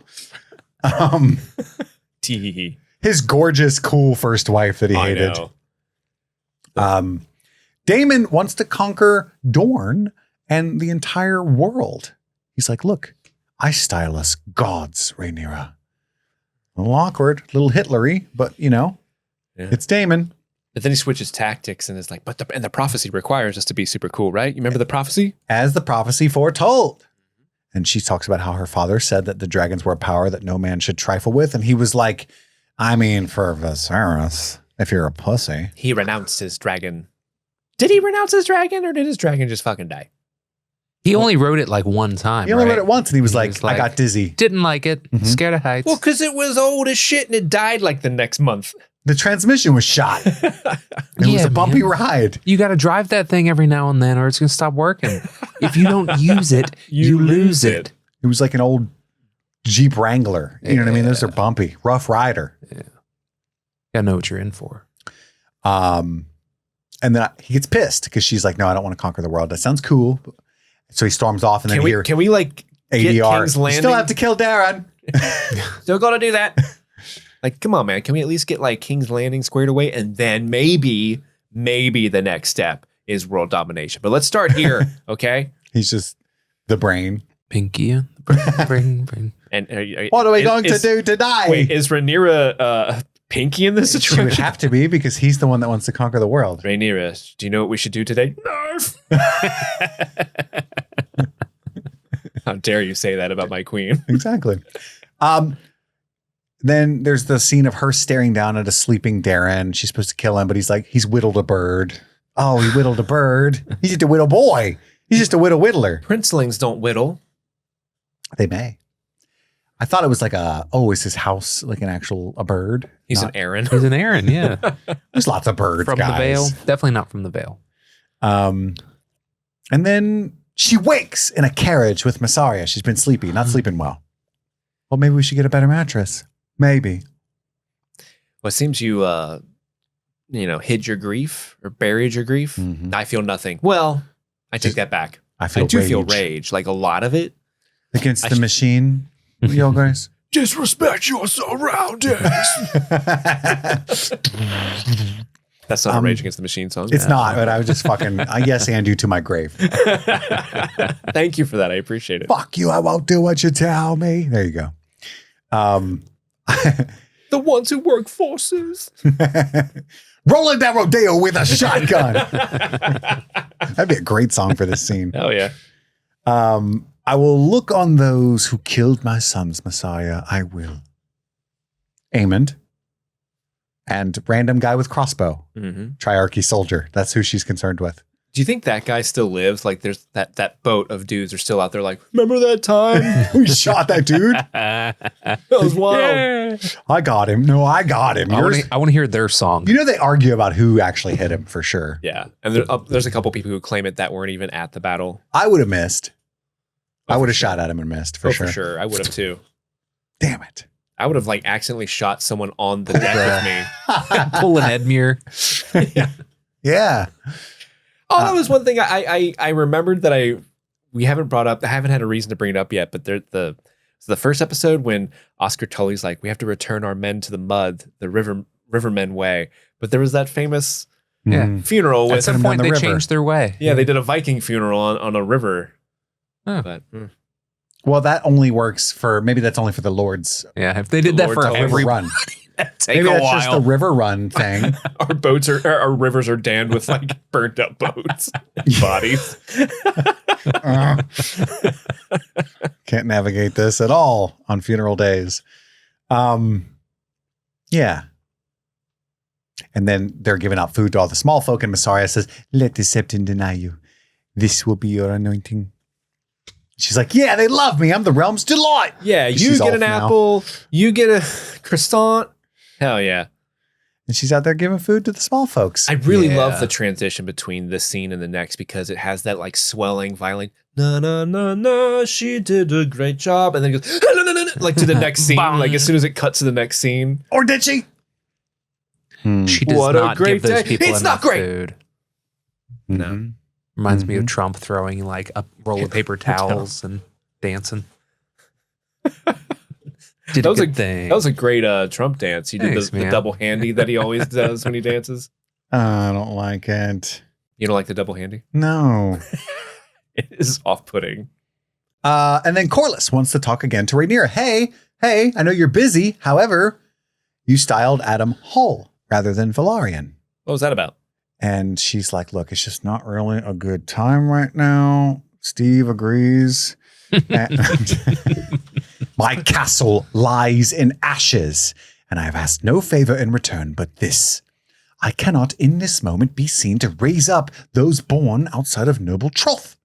I was staunch in my defense when your own troth was in doubt. And then he pulls the same thing his brother pulled and got beheaded for, but better. Your son Joffrey is a bastard. Your son Lucerys was a bastard. Your son Jacaerys lived and died a bastard. Say aloud to me the reason your sons deserved what mine are denied. And the scene ends there. She's just like, okay, bye. Presumably, no. I can't kill my presumable hand of the queen. The camera kind of had to cut there, you know. It would have been an awkward couple of 20 seconds, you know. He's still yelling in the hall. God damn it. Not only can she not do that because he's the hand, but like they don't show it here, but Valarian's still a very powerful house and like her whole armada, allies, lots of soldiers. One of them is a dragon rider who would theoretically go to the other side if she killed Corlys. Can't pull I forget his brother's name, but not as easy. Vaymond. R.I.P. Yeah, this scene was hard to watch. He stood on business. Oh, Vaymond. He did. You know? Vaymond the Headless. And he got to keep his tongue, though. He did get to keep his tongue. He can keep his tongue. One of my favorite moments of anything ever. And then we cut to Rhaenyra telling Alicent that she has Darren. She's trying to be cool, right? Like, hey, I want to know we have your son. I'm going to send him to the wall. By rights, I should have his head, but I will send him to the wall. He's going to have a good, hard life there. He'd go to Molestown every now and then and get some cheeks. Honorable one, yeah. Yeah. And no shame in Molestown. Alicent's like, which one is that? Hardly know the boy, to be honest with you. Danny Targaryen. Haven't seen him in years. I wish to see him. And then, quote unquote, Darren is informed of going to the wall. I love Alicent's face when Luther brings in Alicent. She's like, she does the look again. Yeah, because she's Aemon like, just kissed her. I don't know how mad Rhaenyra is going to be. If I'm going to be in trouble, it's like there's so many emotions to read there, and I really thought it was great from Olivia Cook. Just like awkward. You don't know this boy, and she just goes, no. Who are you then? Oh, you thought I would be tricked by this? And it's like, you totally were. Do you think Alicent at first is wondering, like, is Rhaenyra playing a joke on me? I think there's an element of that too. Like, am I supposed to be fooled by this? What am I not getting here? Also, that man is not Luther Largent. He's 7 feet tall. Thought we wouldn't notice, but we did. Also, the boy is cake. It's piss again. Oh, it's piss. Ormond compelled me. He threatened to hang my mother. My real mother. I love how he says that while looking at Alice. Not like, you. Not you. I don't want to get him in trouble for that. I think he likes you. Did he think I would not discover it? What game does he play? And then she's informed that all of the Hightower colors have been removed throughout those walls. It's done. This is strange to me, the way this goes down. There's a dragon keeper at the gate. But he like whispers it, whatever that gold cloak is, you know. There's a dragon keeper at the gate. He's speaking funny. Oh, I forgot about this scene. And the Dragon Keeper says the Hightowers have taken Tumbleton. Its people are hostages. And she's like, well, let's go burn the whole fucking thing. But with them, you would burn your own people. Like, why is the Dragon Keeper... Forgive me. Why is the Dragon Keeper the messenger? Yeah. Who the fuck are you? Like, the scene is so weird. Is there Dragon Keepers in Tumbleton?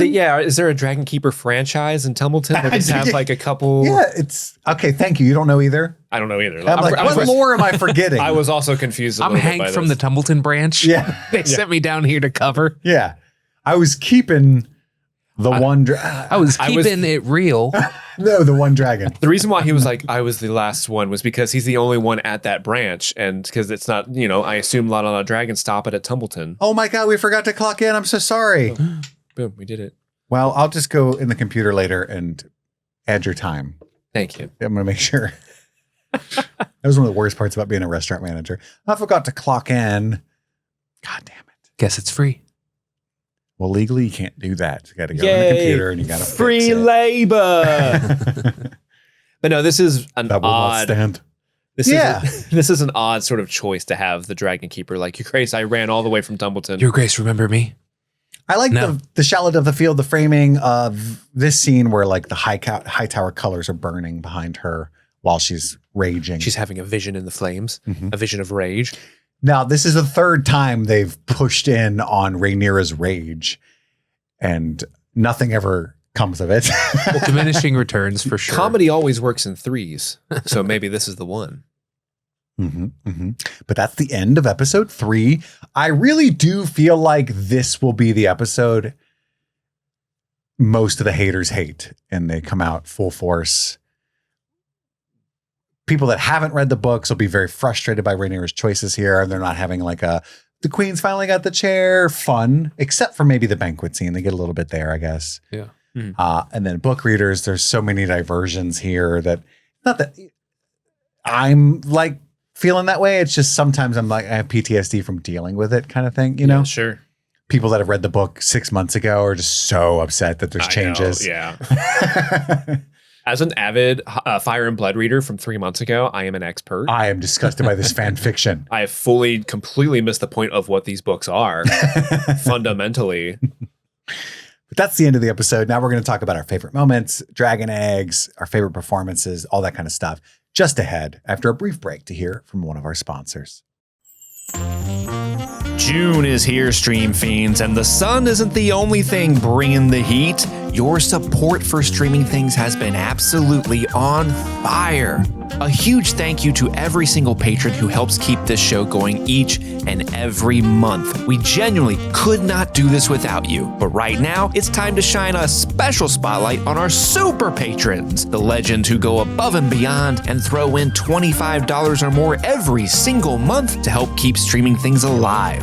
These are the real ones, the top tier, the cream of the crop, and let's shout them out. So thank you to Big Train Jr., Kyle, Cami Shu, Hold On BRB, Erica Lee Barclay, Dr. Rock Art, Brianna Williams, Darcy Way, Tara, Sun-Loving Mortal, Xander Barbarian, Daniel Pack, Rebellious Angel, Narvel Toughnuts, Taloon, Mitchell, Albus Stinkpot, D, Maddlestat, Susie Callahan, Anthony Corona, Jim E, Lady Trashley, Sean Myers, Just Liz Calabria, Brett X, E Scramo, Lil Tickler, Svento7, Jay Scramo, Bluffpum, AK Ashley Ray, Jay Rich, Upside Down Canuck, Josh Stitch, Jer, Kaylee Sampson, Hat Ship Ship the Fair, butchered that, Rabbit Dog in a Barbie Car, Elpander, Charlie Friday, Alexis Adler, Peaches, Joe True, Emmy, Haley B, Joe Velez, Trisha Bueller, Suzanne Rode, Jadinklage Morgoon, Kalisha Reeves, Paula Garcia, Aaron Armstrong, VT Hootie, Jeanette Murphy, Casey McCain, and Enza. Thank you all so much for supporting the show, and we are so grateful for every single one of you. But hey, enough from me. Let's get back to the episode. And we're back. It's time for our Valyrian Steels. The moments that stole the show. I know, man. Andy, what's your number 3? Dude, I don't know. I've gone back and forth a little bit.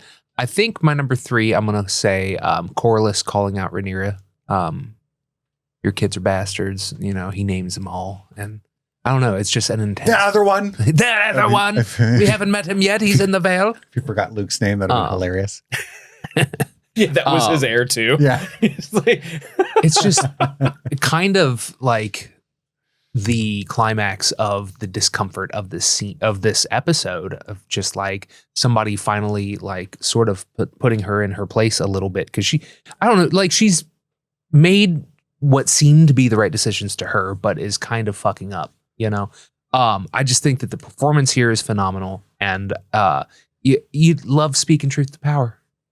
Mm-hmm. You know, it's 2 days worth of power, but truth nonetheless. It's also extra funny in the show because he's like, look, I don't have any kids left. I need to legitimize these. And she knows his actual heir, Laenor, is just in an apartment in Essos, you know?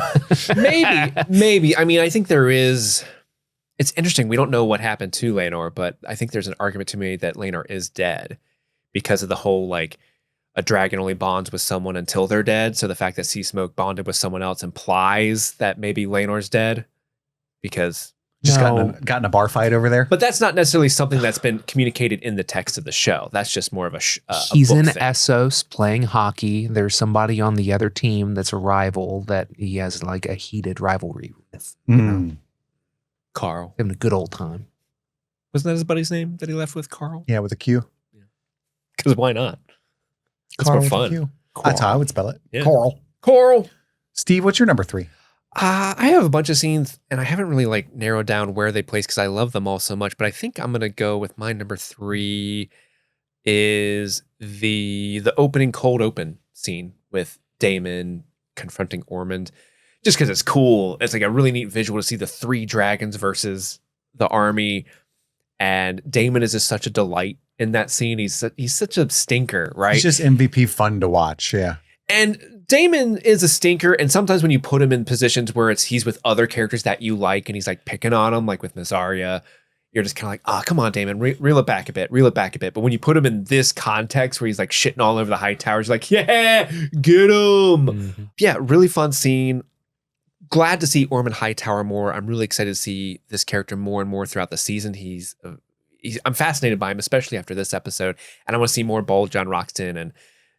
So great episode, great way to start. I love that scene. It's my number 3. Kit, what about you?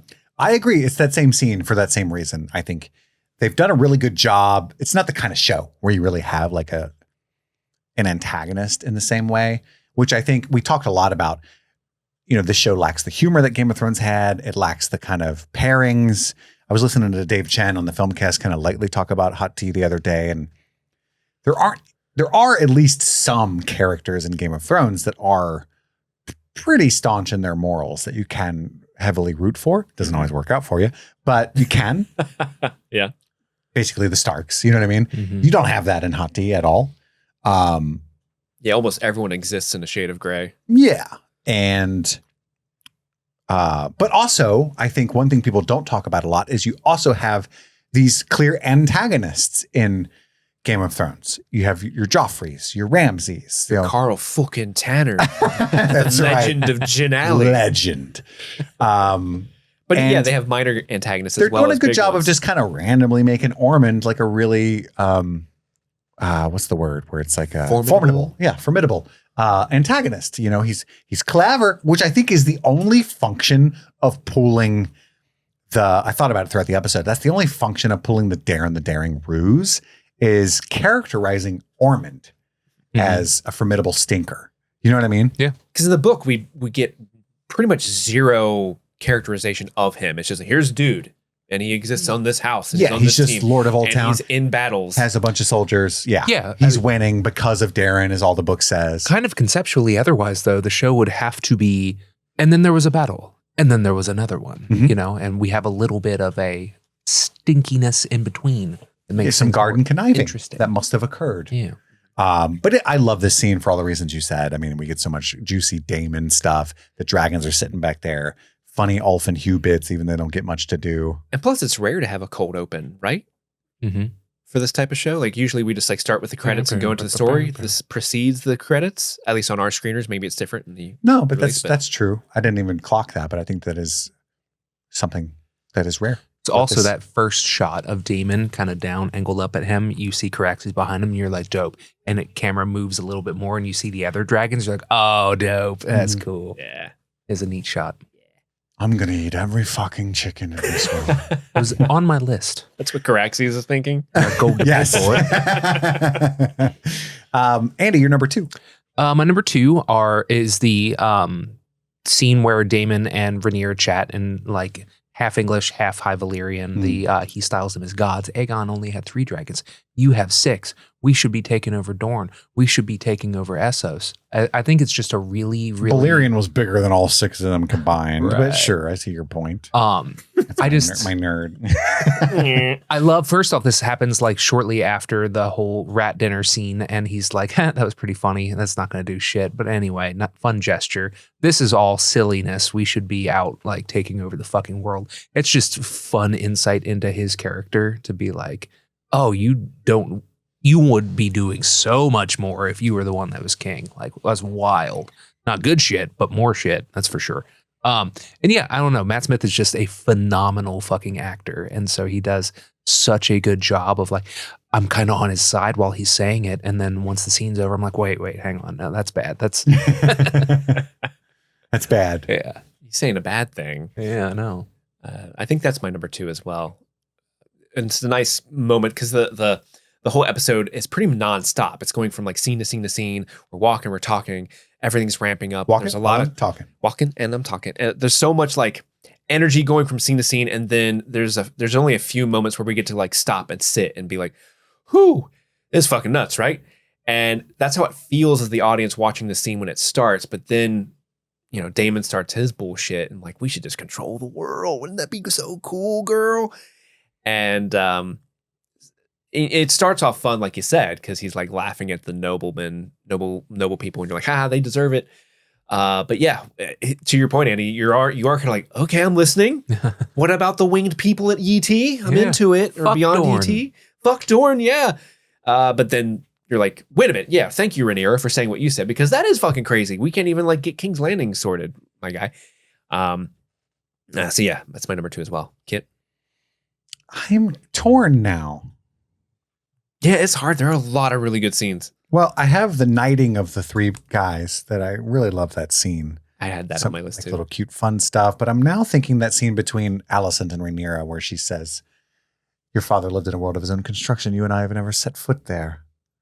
And then there's also like, I'm going to go the scene between Alicent and Rhaenyra. "You and I have never set foot there." I like it. I'm going to go that. It's going to supplant my choosing of the knighting of the boys. Andy, you're number 1. My number 1, I think, is going to have to be the rat dinner. It was just a fun twist. The banquet? The banquet, because I misread it initially as well, I think, when she was like, "What would my daddy have done?"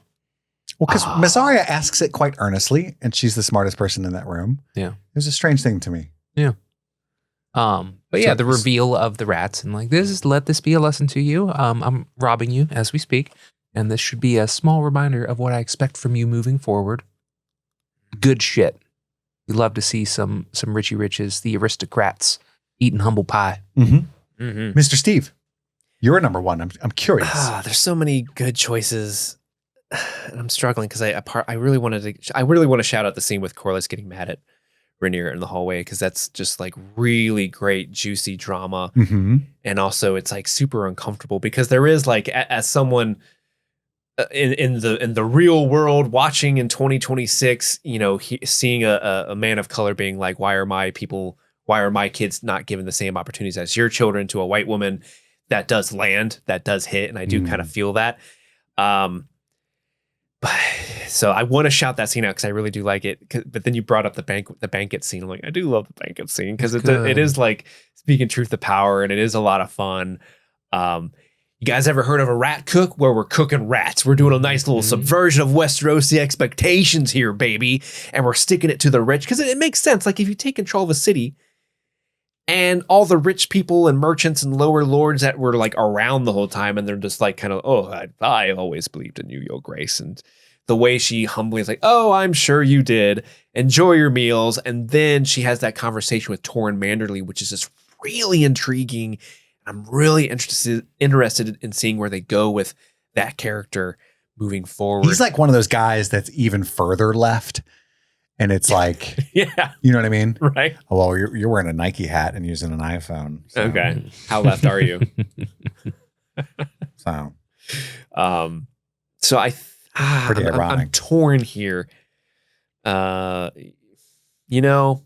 I think the banquet scene is the one that made me go, hell yeah, the most. It's like the most quote unquote fun scene in the episode. So it's the most sceney scene. It is the most sceney scene. You're right. So I guess I'll pick that one. Begrudgingly. My number 1 is also the banquet. It was just so much fun. And banquet? It's unfortunate we don't get to see too much of Rhaenyra winning after she wins because we've waited so long. If you've been Team Black for a long time, you don't get much time to celebrate, And so there is that scene for that. And like Daemon, I must admit, I do find it amusing. But also, shout out Steve Toussaint. He's great. Very phenomenal performance. We'll get to that here shortly, I'm sure. Dragon eggs, any kind of lore, tids and bits, references to the book without spoiling things beyond this episode in the book type shit. Nothing. Andy's got nothing. What about you, Steve? A ton of stuff, my dude. Do you? I do. You making shit up? Flex on us. I ain't making shit up, dude. I just fucking have fun looking all this dope shit up. Kit, do you have stuff? Or you're just going to try to unload? Well, I just want to get me out of the way so you can unload. I don't want to step on your toes. If you have stuff, I don't want to take it from you. Sure. There's a little. I mean, I think I spilled 2 or 3 of my egg. I cracked them open early during the actual meat of the show because I wanted to talk then. But I think I thought it was fun. I don't think it's a spoiler to say this. When Daemon says we could conquer Dawn, I don't know why I gave him Bill Nye action again. Running under a cold tap. It's interesting. Dorne is not conquered yet. Most people think of the 7 kingdoms as the 7 kingdoms, but there were only 6 kingdoms up to this point, which is why he says we could conquer Dorne. That's the one place that Aegon struggled to conquer. In fact, caused the death of his beloved. Rhaenys took one to the eye. That's a weird thing to say. The dragon Meraxes took one to the eye. That's correct. Rhaenys didn't. That we know of. But in fact, Dorne was not, quote unquote, conquered, more like brought into the fold until another 50 years, I believe, with a marriage. Mm-hmm. During Egg's time. Yeah, King Daeron II. Mm-hmm. In fact, Daeron. Any hoozle. Well, you bring up Rhaenys. There was a mention of Visenya's Hill in this episode. Sure. And there are 3 hills in King's Landing. All of them are named after the 3 Targaryens that conquered it. So there's obviously Aegon's Hill. That's where the Red Keep sits. The Hill of Rhaenys is where the Dragon Pit sits. And the Hill of Visenya is where the Sept basically sits. And also, funnily enough, the Guildhall of the Alchemists, the guys who created the wildfire. That's all on Visenya's Hill. So a very explosive piece of property where she wants to put Hugh the Hammer. Yeah. Yeah. By now, it's blowing up. It's all Holy Crusade warriors that are crazy and bunch of religious freaks and crazy scientists. We got you a nice bit of property over on Visenya's Hill. Yeah. Safer than the Dragon Pit, probably. Definitely smells better, I'm sure. Yeah. I bet you the Dragon Pit smells like a zoo. What else you got, Steve? Just unload upon us. Oh, just want me to unload? Well, she mentions Joanna Lannister. Joanna Lannister obviously was the wife of Jason Lannister, but he has passed, so now she is kind of controlling Casterly Rock. She is the regent paramount of the Warden of the West because their children are like really, really young at this point. Mm-hmm. So and we don't know where Tyland is. We don't know where Tyland is. So like women are in control right now, at least in the Westerlands. And curiously enough, I found this little tidbit. Joanna Lannister is originally Joanna Westerling. She is the daughter of Roland Westerling, who is the, I think, brother of Sir Harold Westerling, who was Rhaenyra's protector in the first season. Nice. The King's Guard that like quit when the Greens started up their bullshit. And they killed Beesbury. They did. Bees in the chat for Beesbury. Torrhen Manderly. Want to bring him up a little bit. Torrhen, obviously, he's from House Manderly. The Manderlys are an interesting house. I actually didn't know this much about the Manderlys when I was doing the research, and I just found it really interesting. So the Manderly house is Newcastle in the city White Harbor up in the north. They are the southernmost lords of the north. The White Harbor is like a very key port for the north. A lot of trade goes in and out through there. And they are one of the few Northmen who do not practice the religion of the old gods. They practice the religion of the Seven. And that is because the Manderlys are not originally a northern house. Did you guys know this? Because I didn't. Oh, they moved north. I always read it as they're just so far south, they're more influenced by, and they got that port connection. So what actually happened was the Manderlys were a house from the Reach. They used to operate the Castle Dustinbury, but they had a fierce rivalry with House Peak. And it was sort of like what the Brackens and Blackwoods, kind of their bullshit. House Peak and Manderly were doing this shit in the Reach. And for like hundreds of years, there was all sorts of stuff going on until Lord Lormar Peak convinced Persian Gardner III. So this is before Aegon's conquest, when the Gardeners controlled the Reach, was like, hey, those Manderlys are too damn cool. They're getting a lot of influence in the Reach. You should exile them out of here. And so the king of the Reach, King Gardner III, kicked the whole ass house out of the Reach. And they petitioned to the Starks to let them move into the north. And the Starks were like, hey, these guys are like really shrewd, good businessmen. Sure, you can have our southern port. So they gave them an area known as, I think, Wolf's Den. And that eventually became White Harbor. I just found that super fascinating. And there is a river in the Reach called the Mander. And it is speculated that the Mander was named because the Manderleys operated that river and it was named after them. So it's just like a really cool bit of lore that I didn't really know about. Like the opposite of snowbirds. Exactly. You know? They brought a skyline with them up to the north. It's nuts. Reds. But going back to Torrin, he is the second son of Desmond Manderley, who is the current Lord of White Harbor. He is described as clever, brusque, gluttonous, but fair. So he also has a brother named Medric. So we'll see if Medric actually is introduced to the story or not, or if it's just Torrin. I assume it's just going to be Torrin. Torrin, named after Torrin Square. Maybe, yeah. Or maybe that's his square. Torrin Stark is probably who the square is named after. And the Torrens. That makes too much sense. Anything else? Oh, yeah. I got. Are you done? Mm-hmm. Oh, okay. Well, pop off. I spilled 2 of my eggs I busted early. I busted. This doesn't usually happen. Yeah. I just want to quickly remind people. It's been a while. Olinda has been around in the show a long time. She was present for Joffrey's birth in season 1, but also Visenya's birth and death in season 1. Olinda was very close with Rhaenyra in very, very close. Seasons. Was sent away in season 2 to start up some bullshit in King's Landing on behalf of Missaria, and can be seen working with Diana. And yeah, Dirty Diana. Yeah. Sorry. At the beginning of the episode, or maybe I should leave that for Westerospection. Ooh. I'll leave that for Westerospection just in case. When he mentioned, Damon mentions Yi Ti. Yi Ti is a nation east, and like super east in Essos. Like it's even more far east than Karth. And Corlys has been there. Corlys has been there. He has been to Yi Ti. It is the oldest surviving continuous civilization in the world of Westeros. It is ruled by a god emperor. The nation is described as, quote, the land of 1,000 gods and 100 princes, but ruled by one god emperor. And it's China. It's China. Mm-hmm. Yeah, George R.R. Martin has basically said it's Westeros' version of China. So I just think that's kind of cool. The men with wings that he talks about, there is a city of winged men and super far Essos, maybe even further than Yi Ti, I think. And it said there that the people have leather wings that are capable to fly like eagles. And then the last little bit I have is when he says Viserys renounced his dragon. I talked about how Viserys was the last rider of Valyrian and the Black Dread, but I learned this as well. His mama, Daemon and Viserys' mama, Alyssa Targaryen, she was the first rider of Meleys. Mm. And when Viserys was just 9 days old, Alyssa swaddled up Viserys and took him on a ride on Meleys, and apparently he giggled the entire time. Is what it says. So, yeah. Viserys, lover of dragons, at least when he was a baby. Yeah, grew up to not like him.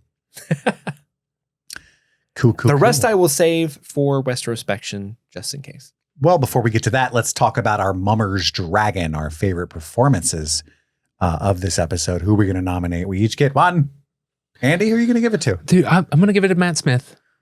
Okay. He's just so good, always. I love that opening sequence with him and Ormond Hightower. He's just like all chill, like, you can go off, live in peace, whatever. I'd prefer to kill you. His interjections periodically, it's almost always ADR.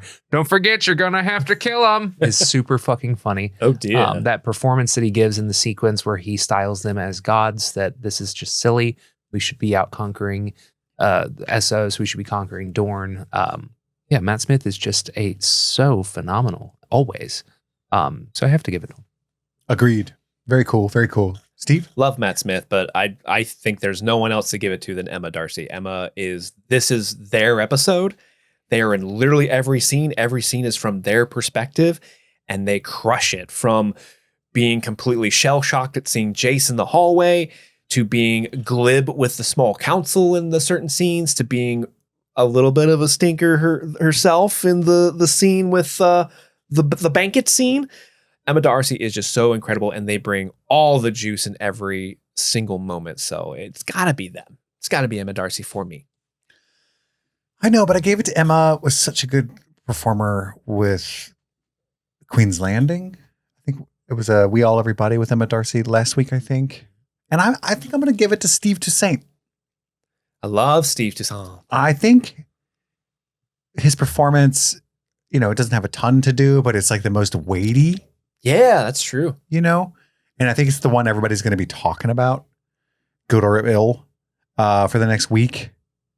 What's going on there with that choice, right? Yeah. And one I want to talk about in Westerospection. So I'm going to give it to Steve Toussaint. We all disagreed. We all had a different choice there. Now it's time for Westerospection. So just a reminder for everybody, you'll get an extra cool bumper in a second. But this is for people that have read Fire and Blood and want to talk about, hey, what are they doing with this? Where are they going with this kind of thing? So for those of you that have to leave now, thank you for listening. We'll be back next week with episode 4. Don't forget to check out the Patreon at patreon.com/streamingthings. All that Game of Thrones extra stuff. You also get these episodes early and ad-free. All kinds of benefits over there.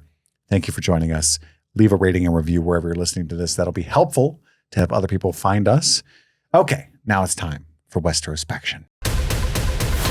What must I say at your place? I have a Westero question. Wait! Westero question. Yeah. Does this happen in the book where like the Hightowers take over Tumbleton in the lead up to the first Battle of Tumbleton? Are we skipping the first Battle of Tumbleton? Because some huge fucking shit happens there. I feel like they're skipping the first Battle of Tumbleton, or at least doing it differently. Combining the Tumbletons. Okay. Maybe. Yeah, maybe there's going to be like 3 battles of Tumbleton. They're definitely changing it in some way, shape, or form. So like this didn't happen. Obviously, like the fake Darren thing didn't happen, but the whole like them seizing it ahead of time, what wasn't a thing? No, because the first Battle of Tumbleton, the only reason they're able to even like take over the town is because Hugh and Ulf betray the Team Black. Well, maybe the first battle is going to be what we're about to see, right? Mm-hmm. And I imagine, but funny, right? Well, that's what I'm saying. They can't be 4 then, because I heard one of these is super funny, and maybe the Hollywood Reporter is just fucking stupid. Yeah, they gave them a fake copy to see who would leak. Who would leak it? Yeah. So yeah, I think you're right that maybe all we'll get is like a really heavy Aegon and Larys. But like, what are they even doing? Yeah. Exactly. Yeah. No idea. Plus we get, I forget what it's called, but the episode where Kristen Cole dies has to be soon, because it's like the first big battle outside of Harrenhal that Kristen, I think we're going to get Roddy the Ruin is going to take the lines of Pate Longleaf and the whole bit that you talked about where he's like, I don't even want you to have a singer worthy death, because he's like, I'll just fight you all myself then. Nope. With arrow. Yeah. I think that's going to be Roddy that says that. Is Roddy going to get 2 big kills under his belt? Because he also kills Ormond in the book. Mm-hmm. Roddy does. I think that's worth, if you give an actor of that stature that role, then that's fair. Sure, yeah. Mm-hmm. But yeah, I forget what it's called. The battle there forever after known as blah, blah. I just read it last night again for the 3rd time, but there's a big battle where Kristen dies. And it's very one-sided. Like they slaughter his whole force basically. Well, he gets slaughtered before the battle even starts because he like tries to parlay and they're like, ha, fuck you. And then they fight. Yeah, but it says Butcher's the battle ball. was very the Butcher's Ball. That's it. So maybe 4 is Aegon and Larys, and then the Butcher's Ball. I don't know. That could be with like Aemon show him flying around killing the River Lords, because we haven't seen any of that, and that's what's actually supposed to be happening right now. Because we do know that Aegon and Larys are trying to get to Crispy Cole, so they could do some like Arya and the Hound shit where they're like, "Oh, we're almost at Crispy Cole. Oh, he's dead. Oh no." Yeah. And I think 4, my prediction, it's going to be a lot of Aemond and Alice type shit. And a lot of, like you said, Aegon and Larys type shit. And then Kristen Cole's death with maybe the Butcher's Ball. That should be 4, which is funny. That'll be fun. Yeah. That would be funny as hell if they did it that way. Yeah. Poor Kristen didn't get anything to do this season. He's just emo boy, little painting. He's just painting the circles. That's all he's got to do. And this one, and then this it's one. my coal hole. All 9 of them. Okay. I had a question. What the fuck are they doing with Corlys? Yeah.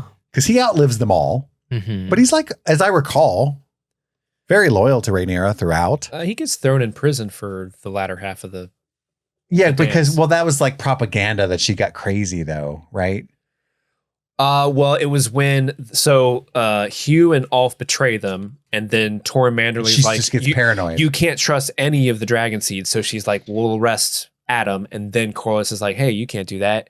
But Adam gets away, and they suspect Corlys is the one that told Adam to sneak away in the night, and so they throw him in the cells for the remainder of the So they're war. just setting up this enmity between them with this. Probably. Very similar to having Rhaena be the cause of the ruckus at the Gullet. It kind of sets up the nettle stuff, in my opinion. Yeah. Interesting. That's what it seems to me like they're doing. And then they let him out and he's alive. Mm-hmm.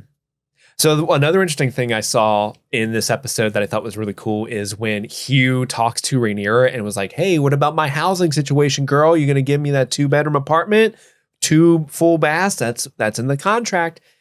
And she's like, give me a second. I swear I'll like help you out. Just give me a minute. And then that scene ends with 2, count them, Andy, 2 rats scuttling by.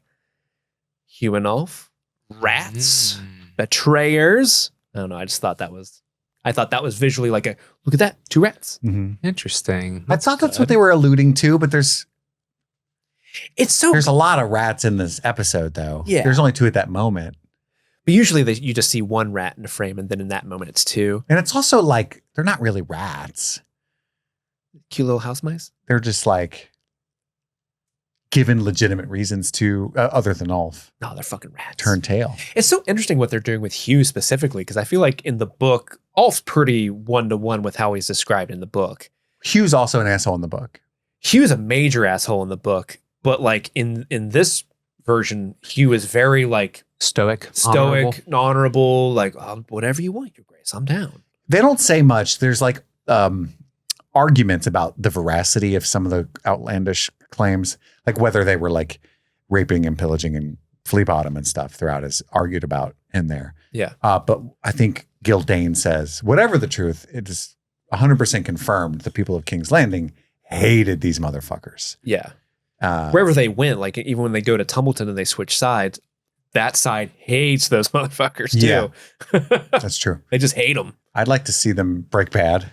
Maybe I think it's going to be the death of his wife that makes Hugh like pretty mean. Yeah. It's going to be, they're definitely going to paint him a much more tragic figure in the show, which I like. Mm-hmm. I like that better. But Ulf's pretty 1-to-1. Hello. I'm a salt. Just a big old salt. Speaking of Ulf, in the beginning when he's like, Ulf, do you want to be Lord of Old Town? I think that's a call to the book when Ulf wants to be the Lord of Highgarden, and he keeps telling people he's going to be Lord of Highgarden, and people are like, no, you're fucking not. And at one point, I think Daemon also in the book says, like when they first take over King's Landing, he's like, well, we should give Storm's End to Ulf as payment. And Casterly Rock to Hugh. To Hugh. Once we defeat them, and Corlys is like, no. In no world. So that's part of in the book, that's why they got a chip on their shoulders. Yeah, Rhaenyra actually wants shoulders. to do that. And Corlys is the one that's like, that's a terrible idea. Yeah. I'm not hanging out with them. His name is Ulf the Salt. I'm not hanging out with them at the 1%er parties. Fuck no. I bet he'd be a good time at those parties, at least for the first couple of hours till he blacks out and pisses himself. Starts singing the fish feed song. Fish feed, fish feed. You weren't even there. We drowned the fucking game. We drowned the Cincinnati Red. Are we going to do the like Tristane Truefire stuff? Like he'd have to be introduced this season, right? Pretender King that gets installed after Rhaenyra runs. I assume when they start introducing like the shepherd character, that's when they'll start introducing. That's going to be so awesome. Those like Game and Pale Which is Hair. why the High Septon has that moment with her, I think, in this episode, is to start the shepherd stuff. Plant that seed early about don't mess with the faith. You know what I mean? Keep the faith, sister. Yeah.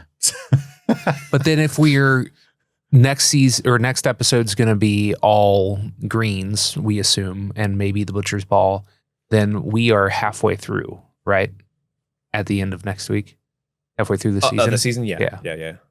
So running 8 episodes. They still haven't given Roddy any fucking lines except for the one. So like, you know, it feels like we've gotten really far without doing a lot with our ancillary characters yet.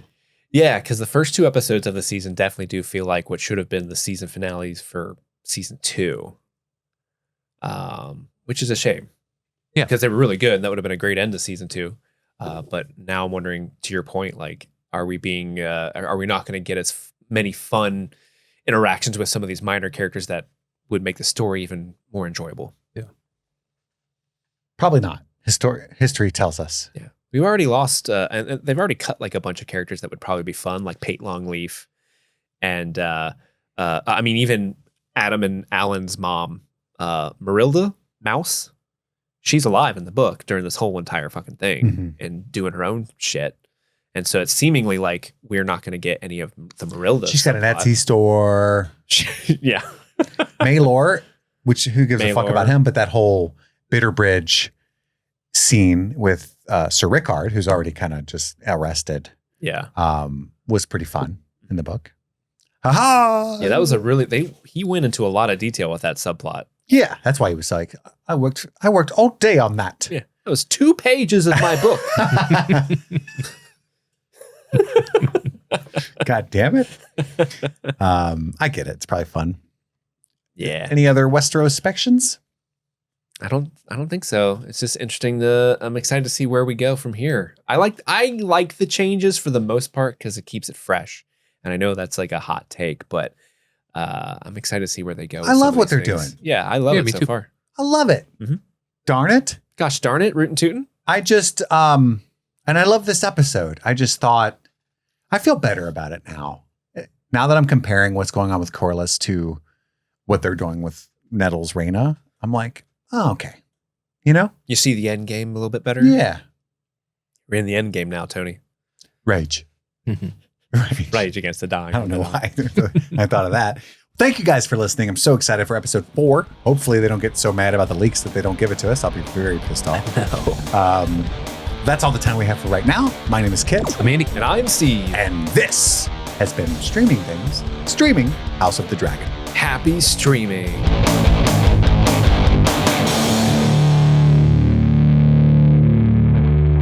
Welcome back. My name is Kit. I'm Andy. Oh.